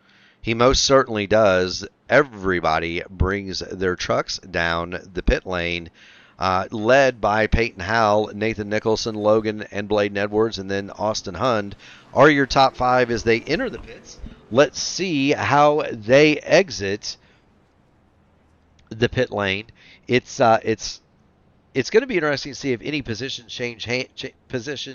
change hands. Also, who's going to repair damage? We saw quite a few trucks take the time to undergo significant repair.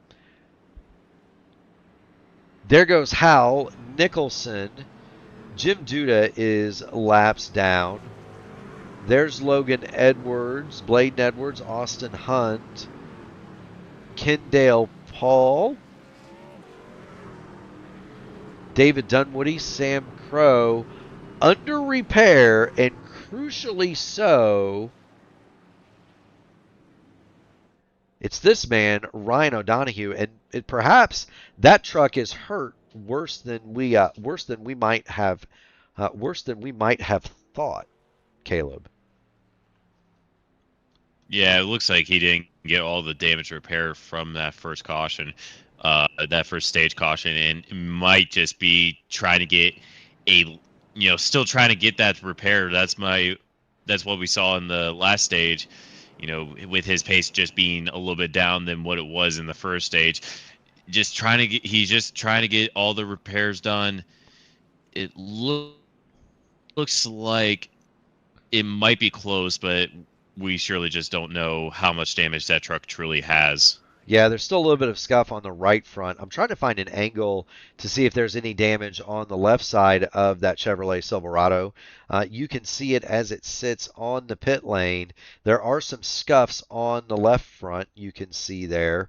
And so Ryan O'Donohue trying to get the mass surgical supply machine back in good working order before this final stage, and it could be some sort of internal damage too. He could have knocked a toe link loose. The truck could be out of line. There could be all sorts of things. He finally is down and away at 1 minute 59 seconds in the box. So Ryan O'Donohue heads back out to rejoin. Again, that doesn't cost him all that much in terms of track position because the lap cars are going to move to the back of the field. He will restart on the inside of row 6. Crucial for the old narc brain is this, Caleb. He's going to restart on the inside right behind the leader. Last time he was on the outside, so he's going to get to see the leader go. I've often said the worst place to restart in a double file restart is from second because you really can't see the leader go, and you can't, with the way that iRacing has it set up, you cannot ever be faster than the leader in the restart box. So you've really got to be on your toes, and you can't see him go. So you're always at a huge disadvantage. I would rather restart third than second, to be honest with you. Yeah, that is very, very true. On a road course, it sometimes isn't as prevalent as it is on a Roval because obviously the inside line, you're gonna have that advantage going through the corners. On a road course, you can always get stay along side by side for multiple corners and prevail over certain drivers as you take certain racing lines. But however, the first corners here on the Roval are both left-handers, so the inside line will still prevail. However, it's a matter of how well Peyton Howell is able to get out of the chicane, how well Nathan Nicholson is able to get out of the chicane, and how that affects the rest of the field here. Because the green flag on both restarts, or the initial start and the first restart, both came out in the middle of the chicane, so that's going to play a factor on who is going to get the advantage here. Now they used to bypass the chicane on restarts, and I am a fan of that, by the way. Just have them take the green flag. I think they should take the green flag really like right now, and bypass the chicane on the initial start and restart. I think it would be a lot more. It'd be a lot more fair and keep everybody together as they get down into Heartburn turn. I guess the problem with that is they tried that once and everybody crashed going into turn 1. Wasn't that an interesting spectacle, Caleb? Yeah, well, in the sim racing world, the most prevalent I've seen here to where they cut the chicane on a restart was the i5G week 13 video where they did when the rain update came out, and they did IMSA around here in like the absolutely worst conditions they could have, and the turn 1 was just the biggest pileup you've ever seen, and it kind of didn't help that they got a better run up just cutting the chicane than just going through the chicane and just taking it easy and slow. It is, you may not realize this, Caleb, but the IMSA series used to race on the Roval in real life. That's actually what the Roval was built for, was IMSA cars. If you want to go back, if I'm thinking correctly, 86 or 87, the green flag is already out as they're through the chicane, and Logan Edwards does get the good jump this time. Bladen Edwards falls all the way back to 5th. Austin Hunt has moved into 4th as we scurry through turns 1 and 2, and the front 3 are right together. Yeah, Bladen Edwards has actually lost quite a bit of position on that restart. He's got Matt Sizzler and Austin Hunt out in front of him. Austin now chasing our leaders at the moment. He's on the about 1 to 2 truck lengths back from Logan Edwards. Bladen gained not a great start there. He's back in 6th at the moment, but that just goes to show, like what we were talking about, that chicane restart is tricky if you're going to be on the outside and depending on when the leader goes.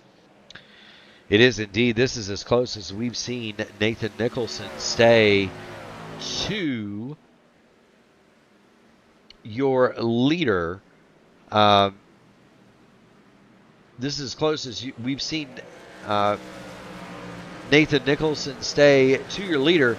Do want to just kind of get back to my thought. Have you ever seen the original IMSA races here around the original Charlotte road course? Nathan Nicholson has. Sorry to interrupt, but No, Nathan he's going for the Nicholson lead. is Go looking ahead. up the inside Payton Howe. Nathan Nicholson is looking up the inside Payton Howe. Payton Howe has the outside line go through turn 1. He still has a nose on Payton Howe for the lead. That's just going to allow Logan Edwards to catch up. Nathan had to move up the inside, but just didn't quite get it. And it looks like he's going to get bare exit again. Is he going to look up the inside, go through this next right-hander? No, not quite. He's going to have to be a little bit more patient if he wants to get around Payton Howe. He is indeed. But that's all that's done is let Logan Edwards, when you run side by side through some of these corners, it really slows you up. And all that's done is made this a three-way battle for the lead. It's Payton Howe, Nathan Nicholson, and Logan Edwards all right together for the lead of this race. I was saying that if you ever want to see it, you can get on YouTube and you can watch the old Charlotte Grand Prix races. And it has one of the most advanced for the time cars that raced in that thing, and there's quite a bit of coverage on it. The original Corvette GTP in GM Goodwrench colors, being driven by Cyril Vandermerwe and owned by Rick Hendrick. Now, I bet you never thought you would have heard those names together, Caleb. And that car was called a Corvette GTP. It looked like a Corvette C4. It was actually a mid-engine GTP built by Lola, and it had an active suspension on it. So how about that? And that's one of the only places that you can see footage of that car actually racing. It's been preserved on YouTube. I believe it was on TBS back in the day. Ken Squire called it. The regular NASCAR crew called it. It's actually a pretty cool show, but it was on the original version of this road course.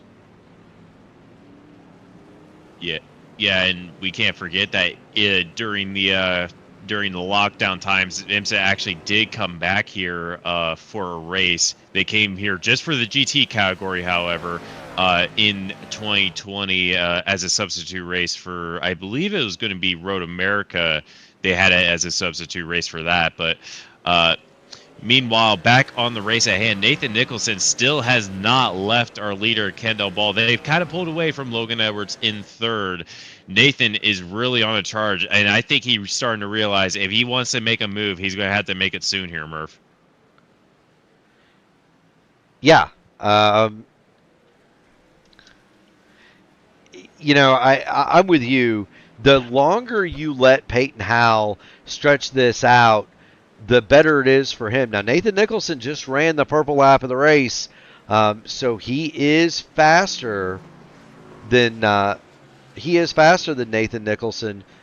But let's see, right? Last lap for Payton Howe, minute 23:664, minute 23:729 for Nicholson. Logan Edwards has fallen just a bit off the pace, minute 24:570.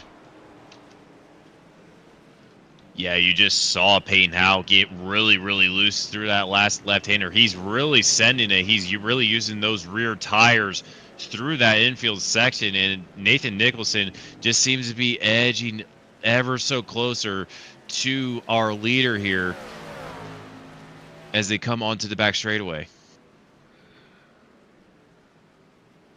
He does indeed. He just closes down just ever so slightly. Every couple of corners, he inches forward. Can Nathan Nicholson pull it off and make it past Payton Howe for the lead? A pole is incoming for those of you in the crowd. If you haven't already done it, make sure you hit the like button on the video, ring the bell, subscribe to P1 so that you can get in on all the iRacing fun. We're getting close to the time to start counting trophy. We're getting close to trophy time here. Payton Howe is all over the rear view mirror, the trunk lid, however you want to call it, of Payton Howe. Can he finally make the move and get that done? Do want to report that Ryan O'Donoghue has moved in to the 7th spot. Oh, wow. So he's already up to 7th, and he is chasing down Matt Sisler for 6th. O'Donoghue closing that down at just about 2 to 3 tenths a lap. So do want to keep our eyes on that battle. But Nathan Nicholson is right there one more time as they head to the backstretch chicane. Yeah, one thing to note that I just noticed, Peyton Howell has left front bodywork damage on his Toyota Tundra truck, and I wonder if that's what we're seeing here. That is his performance really being affected to where now he's struggling for grip here, Murph?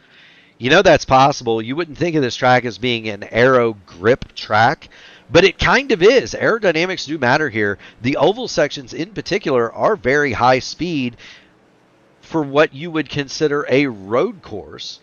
Maybe not quite as high as Road America, where these trucks also have raced in the past, but certainly they do get some pretty high speeds, and that can be affecting him. The draft is also effective here, and here comes Nathan Nicholson one more time. He is there.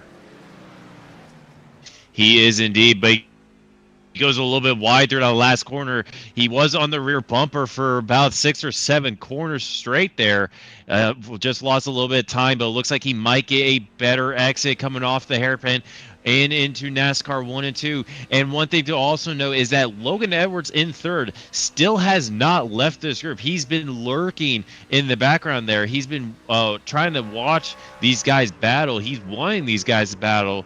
Meanwhile, those three have pulled away from the rest of the field here. It is a battle for the top 3 spots. Logan Edwards lurks in the background. We look at it through the eyeballs of Nathan Nicholson. This is exactly what he sees in his rig as he works through the Charlotte Roval, coming to complete lap 50, start lap 51. You're watching the AMA Archway Industrial Coatings Truck Series live on P1. Nicholson a little bit squirrely through there. Peyton Howell draws out just a little bit further. Last lap through, Peyton Howell, minute 24, 984. Nicholson, minute 25, 443, an identical time to Logan Edwards. So P2 and P3 ran identical lap times the last time through.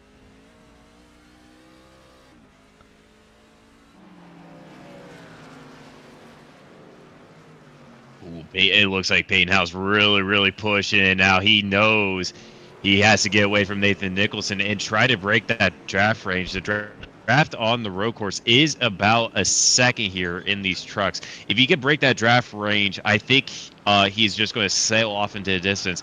And you got Nathan Nicholson also knows that, so Nathan is trying to keep in draft range on these on the draft range of Peyton Howell. He is. Well, and here's the other thing, right? Here's the other thing. It's as much psychological as it is physical closeness. Peyton Howell knows that Nathan Nicholson's back there. He can see him in his rearview mirror. He's getting the spotter reports. He knows that 18 truck is coming. And does it cause him to push over the limits of what the tire wear will allow? Is it going to force him to cross the line in one of these corners, hit one of the curbs wrong, hit one of those turtles and shake the truck loose? We don't know, but that's what Nathan Nicholson's hoping. He is hoping to keep the pressure up on Peyton Howell as we get into the closing stages of this race.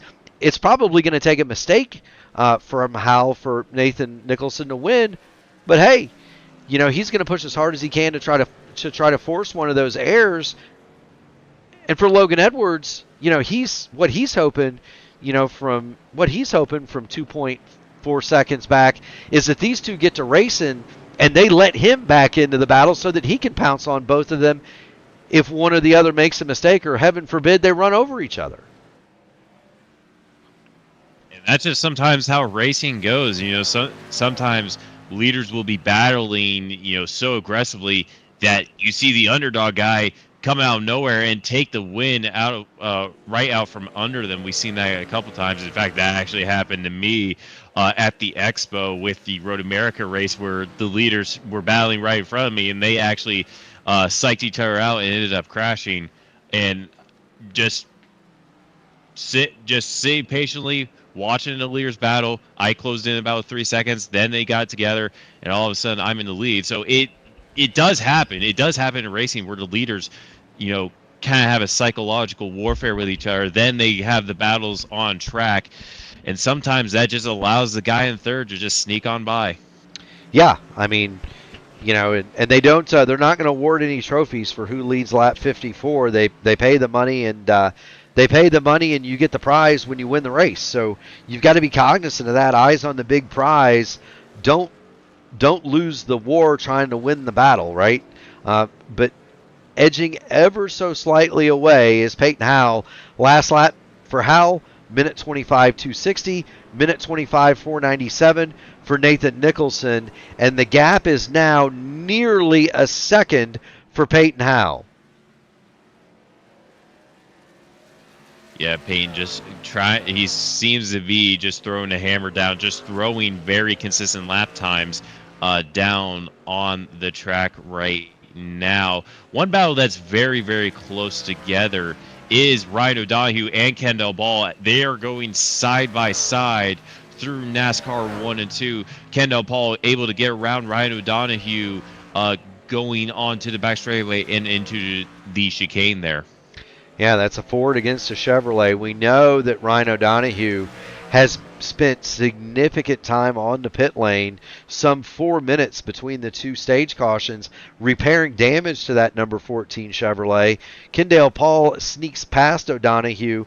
O'Donoghue had driven up to the 7th spot, and now Kendall Paul will demote him back to 8th. Kendall Paul is having a very quiet evening. He sat on the pole here the last time the series visited. He started 6th today. He runs along in the 7th spot as it stands now. He has never varied between 6th and 8th, has Kendall Paul. He's run right about where he is around the same guys for the entirety of the event, Caleb. Just a very quiet, very consistent run from Kendall Paul. Yeah, and sometimes that's how you get good consistent results, especially in losing my words here, especially in a championship fight. Whoa! I just said whoa because Randy Dunlap was just lapped by Peyton Howell, and Peyton Howell is in heavy traffic. If there is a time where Nathan Nicholson is going to close in and have a big-time chance at Peyton Howell, it's going to be in lap traffic, and Peyton Howell makes contact! Peyton Howell contact with a 66, and now contact for Nathan Nicholson! The leader... Somehow both drivers are still going, Murph. Oh, my goodness. All right, so let's back this truck up one more time. Peyton Howell with contact on John Van Ostrand, and then somehow Nathan Nicholson, he's a second behind this. He doesn't avoid it, and he collects the inside wall. That's Van Ostrand trying to get out of the way. You can see the brake smoke. There's the collision, and then the 18 goes to maneuver left around him, and he smacks the inside wall. Around stays Van Ostrand, but the two leaders are right together now as they head down the backstretch. It's 0.4 of a second in it for the lead here at the Charlotte Roval. Yeah, just looking at the body damage, see if there's any damage on those trucks. Looks like Nathan Nicholson may have gotten lucky. Meanwhile, Peyton Howell, we know that was a big hit for him. Doesn't look like he got any more damage from that, though, at least visually. So it's matter of fact, it could be, if there is damage, it's going to be all underneath and not body work. It appears here, Murph. I don't see anything. You're going to get a good shot of the front of the truck as he comes through here from the P1 airship. Maybe a little wrinkle on the driver's side in the front. It doesn't appear to be anything too severe. The wheels look straight for Peyton Howell. He continues to soldier along as we watch from the P1 airship, and we're getting down to where it's the pay window is going to open. And Nathan Nicholson is right there. We do have a poll up in the chat if you want to vote on who you think is going to be the winner of tonight's event. Peyton Howell, Nathan Nicholson, Logan Edwards, or somebody else. Make your bets, as our good friend Justin Petchauer would say. But Peyton Howell, it doesn't appear that there's visually anything wrong with the truck, but that was such a hit that he took. I can't believe that there's not some sort of damage on that machine, Caleb. Yeah, it looked like he took a heavy hit there, but the iRacing gods seem to be on his side at the moment. But Nathan Nicholson has not left the picture yet. They go through the final chicane now, and Nathan is just kind of still there. Peyton Howell just pulling another 10th on Nathan there. So Nathan, if he wants to make a move, this is probably going to be it here. Yeah, I mean, if you get there, you've got to strike while the iron is hot. Peyton Howell is there. Peyton Howell, Nathan Nicholson are right there, and the time for Nathan Nicholson is now. He has never been closer than he is at this moment, and he's within a half a second of the leader. And you got to wonder, as they get down to 10 laps to go, is it going to get to a situation where Nathan Nicholson is just going to borrow the hockey term, throw a one-timer? Is he just gonna send it into one of these hairpins or one of these chicanes, go all for broke, get the old one-timer from the blue line, and see if he can't score the goal and win the race? Obviously, you don't want to completely dump him out of the way, but if you have to give him the old Dale Earnhardt Sr. special, you got to do it pretty soon here, Murph, as they go through the chicane. We got another lap car, and they're going to catch him right in the worst possible spot. That is the 44 truck of Dan Witt, and they're going to get him in a bad spot right off the exit of turn 1. Witt keeps it to the outside. It doesn't appear that Peyton Howell lost anything there, but I thought they were going to get him right at the apex of turn 1, and that could have been bad because there's really only one way to get through there. There's nowhere to hide. Nathan Nicholson does close in ever so slightly. Last lap for Howell, 125.684. 125.681 for Nicholson. So he is coming back on the charge as Nathan Nicholson, and he's going to get to the inside, and they nearly touch going through turn 7.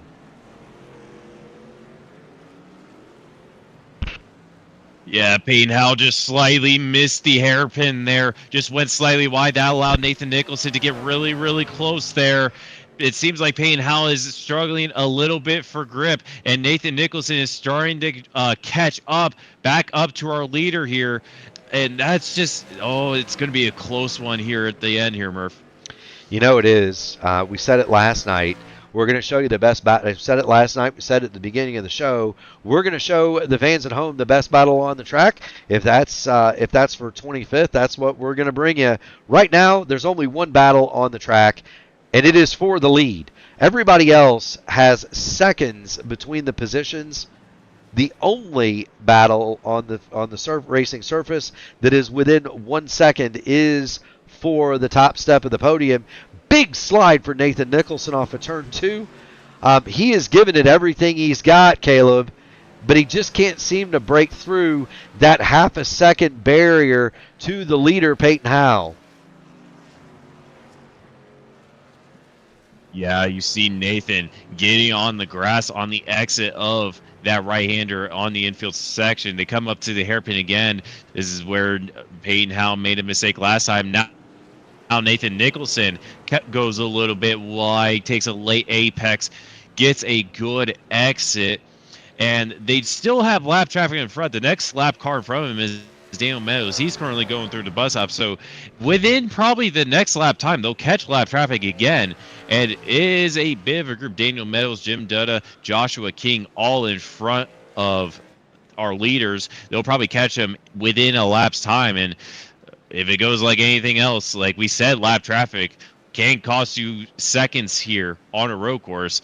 It might just do it again here, Murph. Yeah, there's Joshua King. He's in turn 1. Daniel Meadows is entering turn 1 now, and they've got Jim Duda just in between them. The leader, Peyton Howell, he's entering turn 1, and he has extended his lead to 1 second one more time or thereabouts.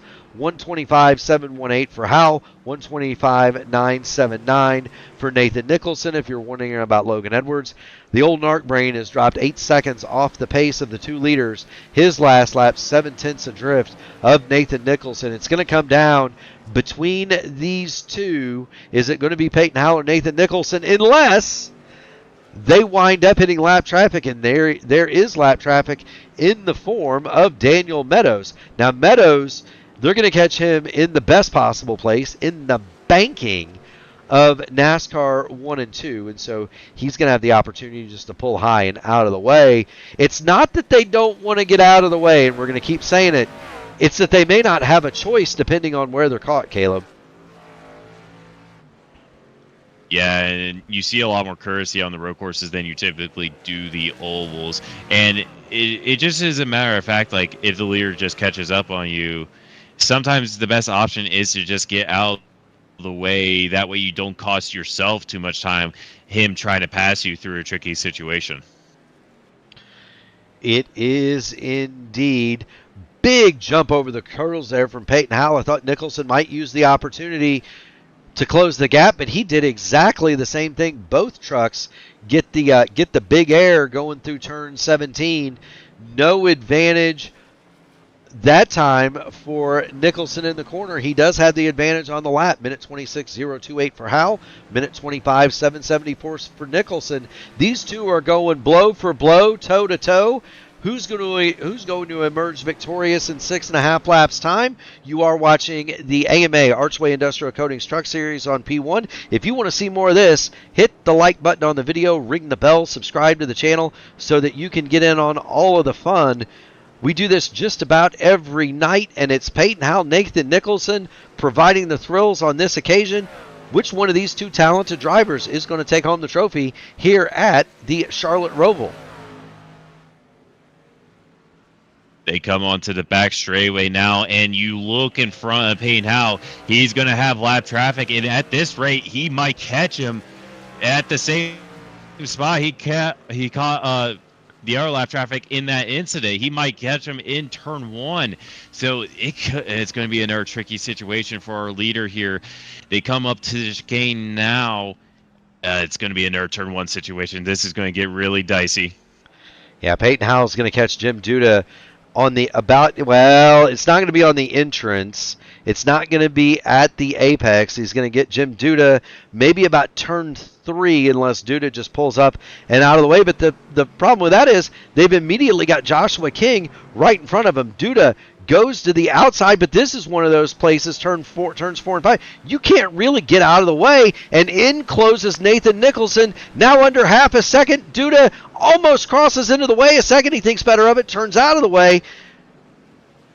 We're going to have a battle for the lead. Lap traffic is going to pack these two leaders back together. Not only that, they're going to hit Joshua King at the chicane or immediately thereafter. Yeah, you saw Nathan Nicholson just get slightly held up through that right-hander. It was a bit hesitant because he wanted to go for it. Then just a misjudgment from, it looked like Jim Duda was going to turn in. Then he saw, as we see Peyton Howell, combining two names there, get really squirrely through that chicane. Nathan Nicholson has got to run through NASCAR turns 3 and 4, and they got lap traffic in front. They got lap traffic in front. It's either going to be the chicane or it's going to be turn 1 for them to get past Joshua King. They're slow coming out of the chicane. Nicholson is there. Is he going to be able to make the move going into turn 1? He will not. Nathan Nicholson stays in tow behind the 25 of Peyton Howell. But these two leaders are putting on a show. They are right together. Who is going to emerge as the winner from these two road course aces? Peyton Howell led at will yesterday at COTA. It's not been so easy tonight, Caleb. No, it is not. Nathan Nicholson getting a little bit squirrely off the corner of that right-hander. Does he use the bumper? It looks like he has already been using the bumper. He looks up the inside. Big lockup. Howell is wide. Locks up really badly. Nathan Nicholson gets the cutback on Payne Howell. This is a change for the lead. This is probably the first time Payne Howell has been second the entire night. Nathan Nicholson gets the lead. This is the first time Peyton Howell has been second by any other reason than his own choice in almost 2 full races. He is now behind and looking at the back of Nathan Nicholson. We'll jump on board, Peyton Howell. You've got the lap truck of, I believe that's Brian Sharp up there. He's going to get high, wide, and out of the way and let the leaders go after the last 5 laps. 5 laps to go this time through. Leader Nathan Nicholson, second place on board with Peyton Howell. We'll get the telemetry up. We'll show you the laps to go. It's 4 to go, rather, not 5. I went to Ball State. Math not my strong suit, and they're awful close together. This is getting really dicey here, Murph. This is road course action at its finest in the truck series here. Payne Howell has led basically every single lap. I think he has led up every single lap until very recently. Now Nathan Nicholson is pulling away, but he's got the lap traffic in front of him. Will this affect the lead again here, Murph? I don't know. That is the 66 of John Van Ostrand. He is going to get out of the way. He'll yield to leaders. We'll jump back on board with Nathan Nicholson. You look out the back, and you have a rearview mirror full of Peyton Howell. You look out the front, and there's the 29 of Paul Witt. It appears as though they're going to get to Witt through NASCAR 3 and 4, maybe. And if they don't, they're going to get him where? Turn 1. So it's a no-win situation. And Witt, it's not like he's trundling around way off the pace. He's the 12th place truck here. Witt takes the chicane, and they caught him on the front straight. And now it's an opposite situation. Yeah, opposite situation. We're paying looking up the inside. Slams the door. 3 laps to go. Slams the door. Slams the door. This is an amazing battle here, Murph. This is incredible. I was going to say, you've got 27 trucks out on this track. 25 of them are separated by 2 seconds or more. The 2 leaders are within 0.2 of a second, and they are letting the rough side hang as we get to closing time here at Charlotte. Nathan Nicholson finally made the move and got past Peyton Howell. Can he hold it? Caleb Brashear, can he hold it? All he has to do is just maintain a consistent pace. That is the most important thing with these trucks on a road course. You just got to be consistent and make sure you don't make any mistakes. It's very easy to do compared to other road course cars. It's very easy to make a mistake. These trucks very heavy and have a lot of horsepower. Hey, now clobbering the curb there. He really wants that first place back. Led the entire race, and now Nathan Nicholson appears to be pulling away a little bit. He is. The advantage now up to nearly 0.8 of a second for Nathan Nicholson. They're going to cross the line, get 2 laps to go. Peyton Howell is going to continue to lead this race. More crucially, though, if I look out the front of Nathan Nicholson's truck, I don't see any lap traffic in evidence up there. There's nobody up there that I see that is going to be able, I don't want to say interfere, and I don't want to say insert themselves, but the trucks going by on the backstretch are the nearest trucks to them, and that's, they're what? 10, 15 seconds ahead of this. So we don't think that lap traffic is going to play into this battle at all. There you see the 25 closes in at the hairpin. They close up right there, but then they pull right back apart. Nathan Nicholson leads through NASCAR 3 and 4. One more time, he's going to come through the the chicane on the back through NASCAR 3 and 4. He's going to get the chicane on the front. He's going to get the white flag, and then he's got 17 turns to a trophy. Once he sees that white flag from Barney in the flag stand, you're watching the AMA Archway Industrial Coatings Truck Series on P1. Who is going to get the coveted Rogue Energy winning moment? Is it going to be Peyton Howell? Is it going to be Nathan Nicholson? Do they come together and wind up giving it to the old narc brain Logan Edwards? We're about to find out. Yeah, Peyton Howell closed in about 0.2 of a second on that last lap, a 26.447. Meanwhile, 26.584 for Nathan Nicholson. Peyton Howell really wants to get this win back. He is sawing at the wheel to try to get the lead back. Nathan Nicholson still has about that half a second lead, 3 to 4 truck lengths. It appears that no lap traffic in front. Peyton Howell really has to nail these last couple of corners if he wants to get that lead back here, Murph. Yeah, he's going to have just 2 more shots at it. We'll ride on board with him. This is one of them, the hairpin at turn 7. He's not close enough. Nathan Nicholson draws away through NASCAR 1 and 2. The second shot he's going to have is into this chicane, but he's too far back, 0.8 of a second. He's going to have to make a really good set of corners here, and then the only thing he'll have left is the dive into 16 and 17. Really aggressively over the curbs goes Peyton Howell. He closed in 0.3 in that one corner, but it's not going to be enough. Is he going to have time for one more desperation stab on Nathan Nicholson? Into turn 16 they come. Very late on the brakes from Peyton Howell. It's not going to be enough. He gets the truck sideways, drifts it across the line. But Nathan Nicholson is going to be your winner. Whew.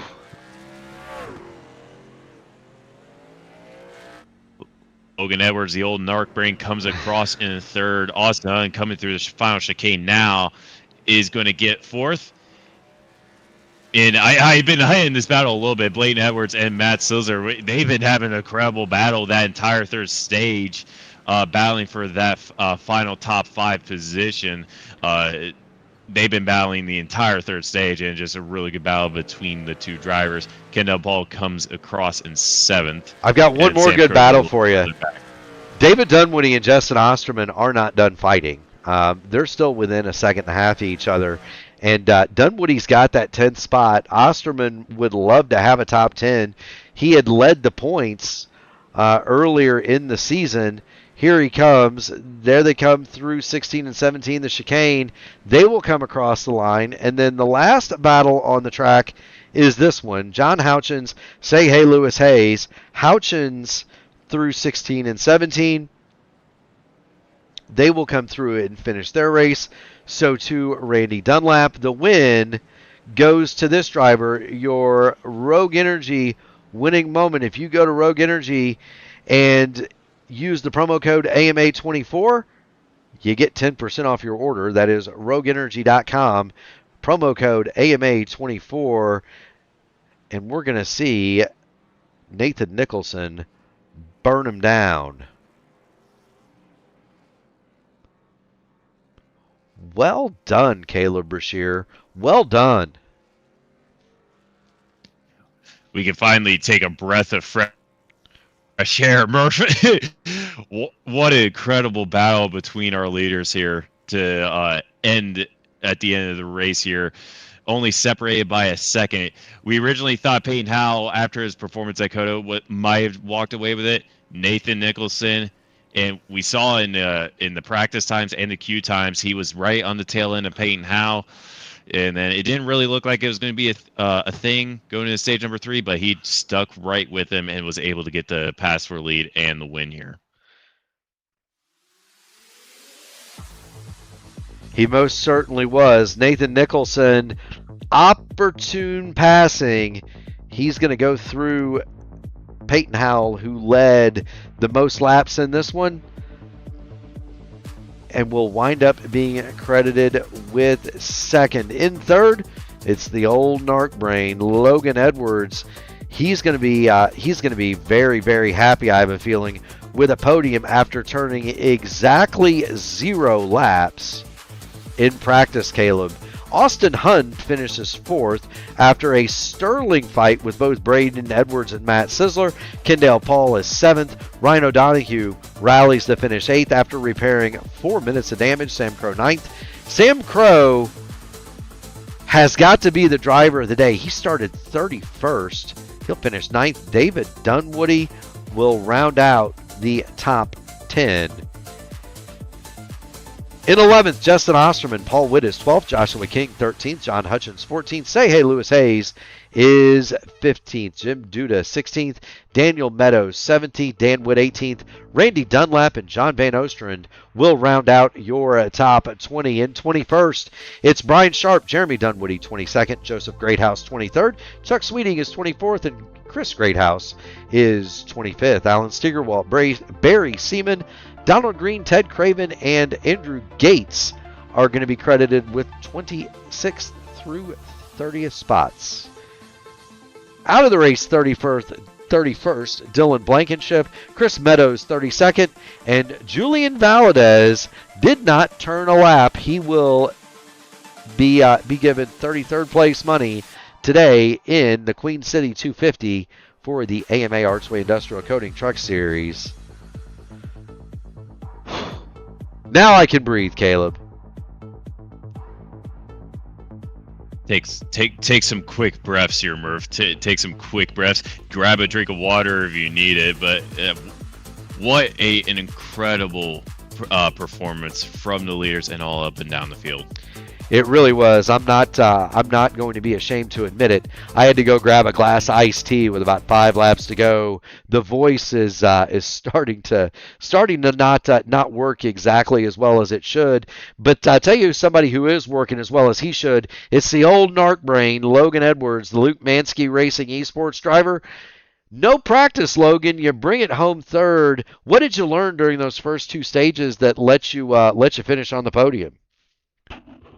I learned that I have to not have people in front of me in order to feel safe. Because those first 2 stints I had O'Donoghue, and that lasted me a lot of time, and then I had Edwards, that lasted me a lot of time. So what I really wanted was just cleaner. The lap cars tried to be an obstacle to that, but I navigated them well. You most certainly did. You bring it home in 3rd spot. Caleb, what do you have for your teammate this evening? Well, I'm not going to ask him a normal question. That'd be too kind of me. So we're going to pull up a random question here. Logan, what is your favorite flavor of ice cream? Just before he can ask it. No, that's not what I was going to ask. I already know. No. Stop it, Logan. Remember, the random word generator is asking very dark questions at the moment. What is something in your fridge that should probably be thrown out, Logan? I don't know. Well, I'll tell you what I know. I tell you what I I know. Random question. I tell you what I know. You're a heck of a road racer, Logan Edwards. You proved that again tonight. We've seen you, and I point this out every time you're in the booth.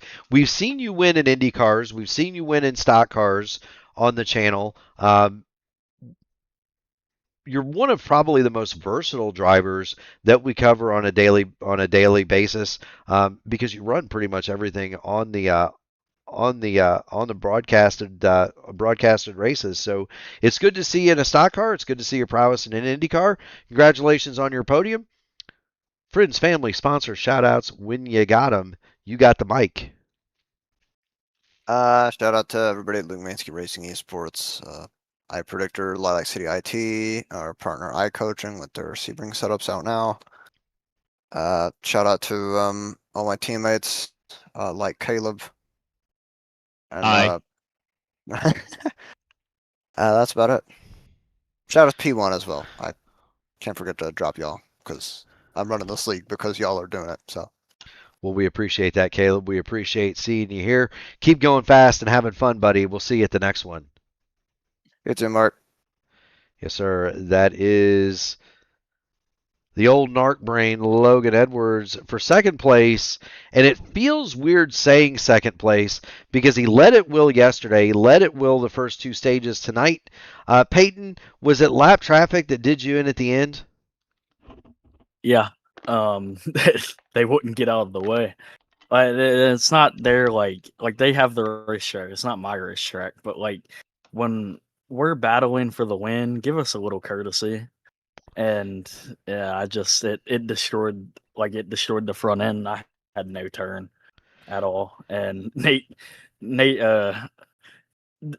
intimidated me a little bit into the hairpin, and I should have known not to even try to defend it because I couldn't turn. It just ended up locking the fronts. What was that because of that? What was that EA game? Was it like NASCAR 2006, 2007, PlayStation 2, where you could hit the intimidate button? So you felt him hit R2 for intimidate there, or whatever the button was. Yeah. I mean, I'm not mad that he won the race. That's my teammate. So if I didn't win, I wanted him to win. And yeah, it just sucks that lap cars ruined the end of that race. And I was giving it everything I had after he passed me. I tried to get as close as I could. I mean, teammate or not, I'm gonna move him out of the way if I could get there, and especially after dominating, and we just fell a little bit short. Absolutely, Caleb. What do you have for Peyton Howell this evening? Well, consider I've made a decision that I'm not going to ask serious questions anymore because I'm not very good at coming up with them on the spot. So, what is your favorite ice cream flavor?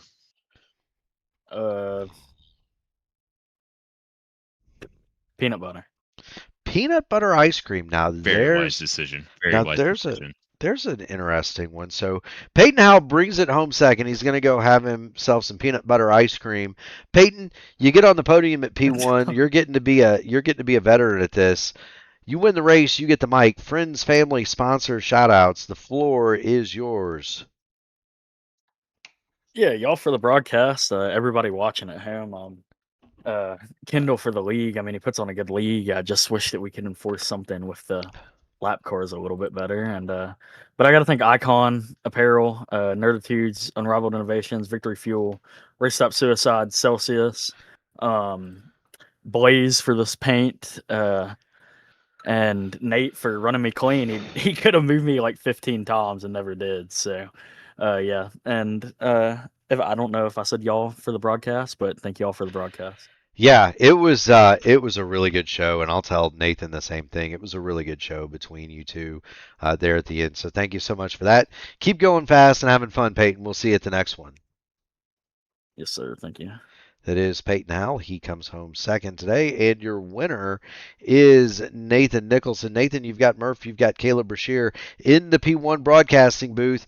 You get one serious question and one unserious question in this one, so I'll be the serious one.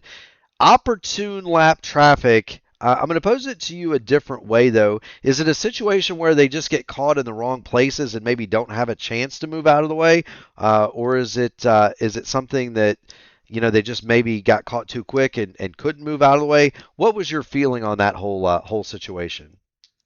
I mean, the only thing about lap traffic is I think they get like freaked out that they don't want to wreck the leader, and then they just like stop like in the racing line instead of being super predictable.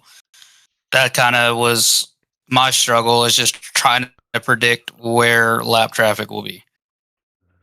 Gotcha. So the pass for the lead was preceded by a situation where you had a lap car spin in front of you. Peyton got the front end knocked in. You clouded the inside wall. He got some damage. Did you have any negative impacts from that, or were you able to keep everything straight and moving in the right direction? No, I had zero damage from it. I made sure to hit the wall kind of square instead of hitting it with the front. I made sure just to hit it with the door, so it gave me no damage. That's the best way to do it. Sometimes you give it a tap, and it doesn't affect anything. Sometimes you give it a tap, you adjust it on the wall, and it runs a little bit better. So, good work from Nathan Nicholson. He brings home the win tonight. Now for the unserious question, and remember, you got to keep it G-rated, Caleb. I'll bring in my broadcast partner, Caleb Brashear. He knows what happens when I get a podium on the P1 broadcasting. But I asked Peyton Howe this. What is your favorite ice cream flavor? Well, I'm going to be the weird one. I really don't like ice cream, to be honest with you. There he goes. See, Not an ice cream person. See, we talked about this. We talked about this last night. There's a vice that I was given a challenge by my high school chaplain. Father Kenny Hurst said that there's a vice that I shouldn't have. So I don't eat chocolate or really candy, for that matter. And so very unique, Nate, that you don't eat ice cream. I don't really eat a lot of ice cream either, for that matter. And so want to thank you for that tidbit. Thank you so much for dropping in.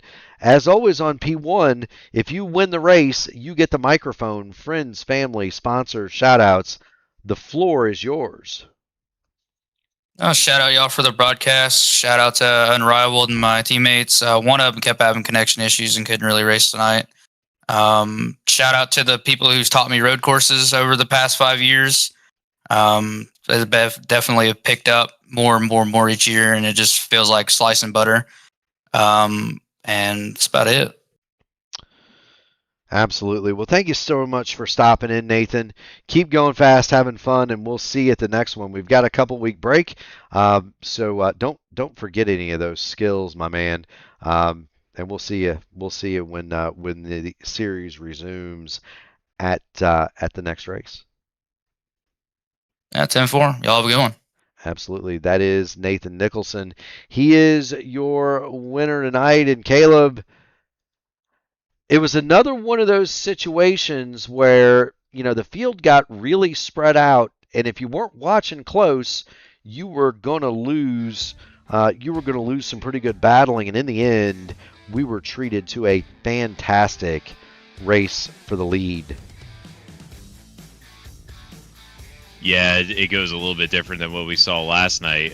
Peyton Howe having a challenger on the road courses here with Nathan Nicholson, and just wasn't able to hold on to that lead. Obviously, lap traffic played a factor at hand, but we talk about, like, you kind of have to find the battles on a road course, and when you do, they are really, really good battles. Not only with our leaders, Nathan Nicholson, Peyton Howe, but we had great battles with Blading Edwards, Matt Sisler, Kendall Paul. Down the field, we had David Dunaway and Justin Osterman going at it. So we had incredible battles. You just kind of have to pick and choose what battles that are going on a road course. You most certainly do. And if you want to see more of those great battles, we've got a great upcoming lineup for you here on P1. Tomorrow, 1 p.m., it's a flagship broadcast. The 2026 iRacing IndyCar Series begins round 1 at Sebring, 1 o'clock Eastern Standard, right here on P1. Sunday, it's a triple header. The Sim Gaming Expo Classic IndyCar Series goes off at 2. At 8 o'clock, the Dark Horse DW12 Series runs at Phoenix, and at 8:20, it's a special presentation of the Formula Super Series. They're going to race at Talladega, and I really want to see that. Monday night begins championship week here on P1. It's the IndyCar Series Monday night top split from Phoenix, followed at 7, followed at 9 by the Indy Next Road Series Monday night top split from Adelaide Street Circuit. Tuesday, triple header. The iRacing IndyCar Oval Series top split from Legacy, Texas. In the middle, the meat and the sandwich is the Indy Next Oval Series Tuesday night top split from Pocono. And the nightcap, the Area 51 IndyCar Series from Kansas at 9:30. The Formula Super Series will return on Wednesday at 8:20. They're at Watkins Glen. The Horizon IndyCar Series is off. The AMA Outland Custom Arms Grand National Series 8:20 pre-race, 8:35 start from the new scan of Phoenix on Thursday. This series is off both next week and the week following. We will return on Friday night, March the 20th, 8:20 pre-race, 8:35 start from Darlington. It's the Freightliner 200 again. March 20th, the Freightliner 200, 8:20 pre-race right here on P1. We want to thank all of the competitors that put on an amazing show tonight. We want to thank the fans in the stands. It is another record-shattering crowd here for the AMA on P1. If you haven't already done it, make sure you hit the like button on the video, ring the bell, subscribe to the channel so that you can get in on all the fun. But we really want to thank all of the people that actually make it possible. The military, the police, the firemen, the EMTs driving the ambulance. And Caleb, we'd be remiss if we didn't thank the nurse that unloads you when you get there. From the bottom of our hearts, we thank you all, and we will see you tomorrow, 1 o'clock, for the iRacing IndyCar Series from Sebring. Good night, everybody.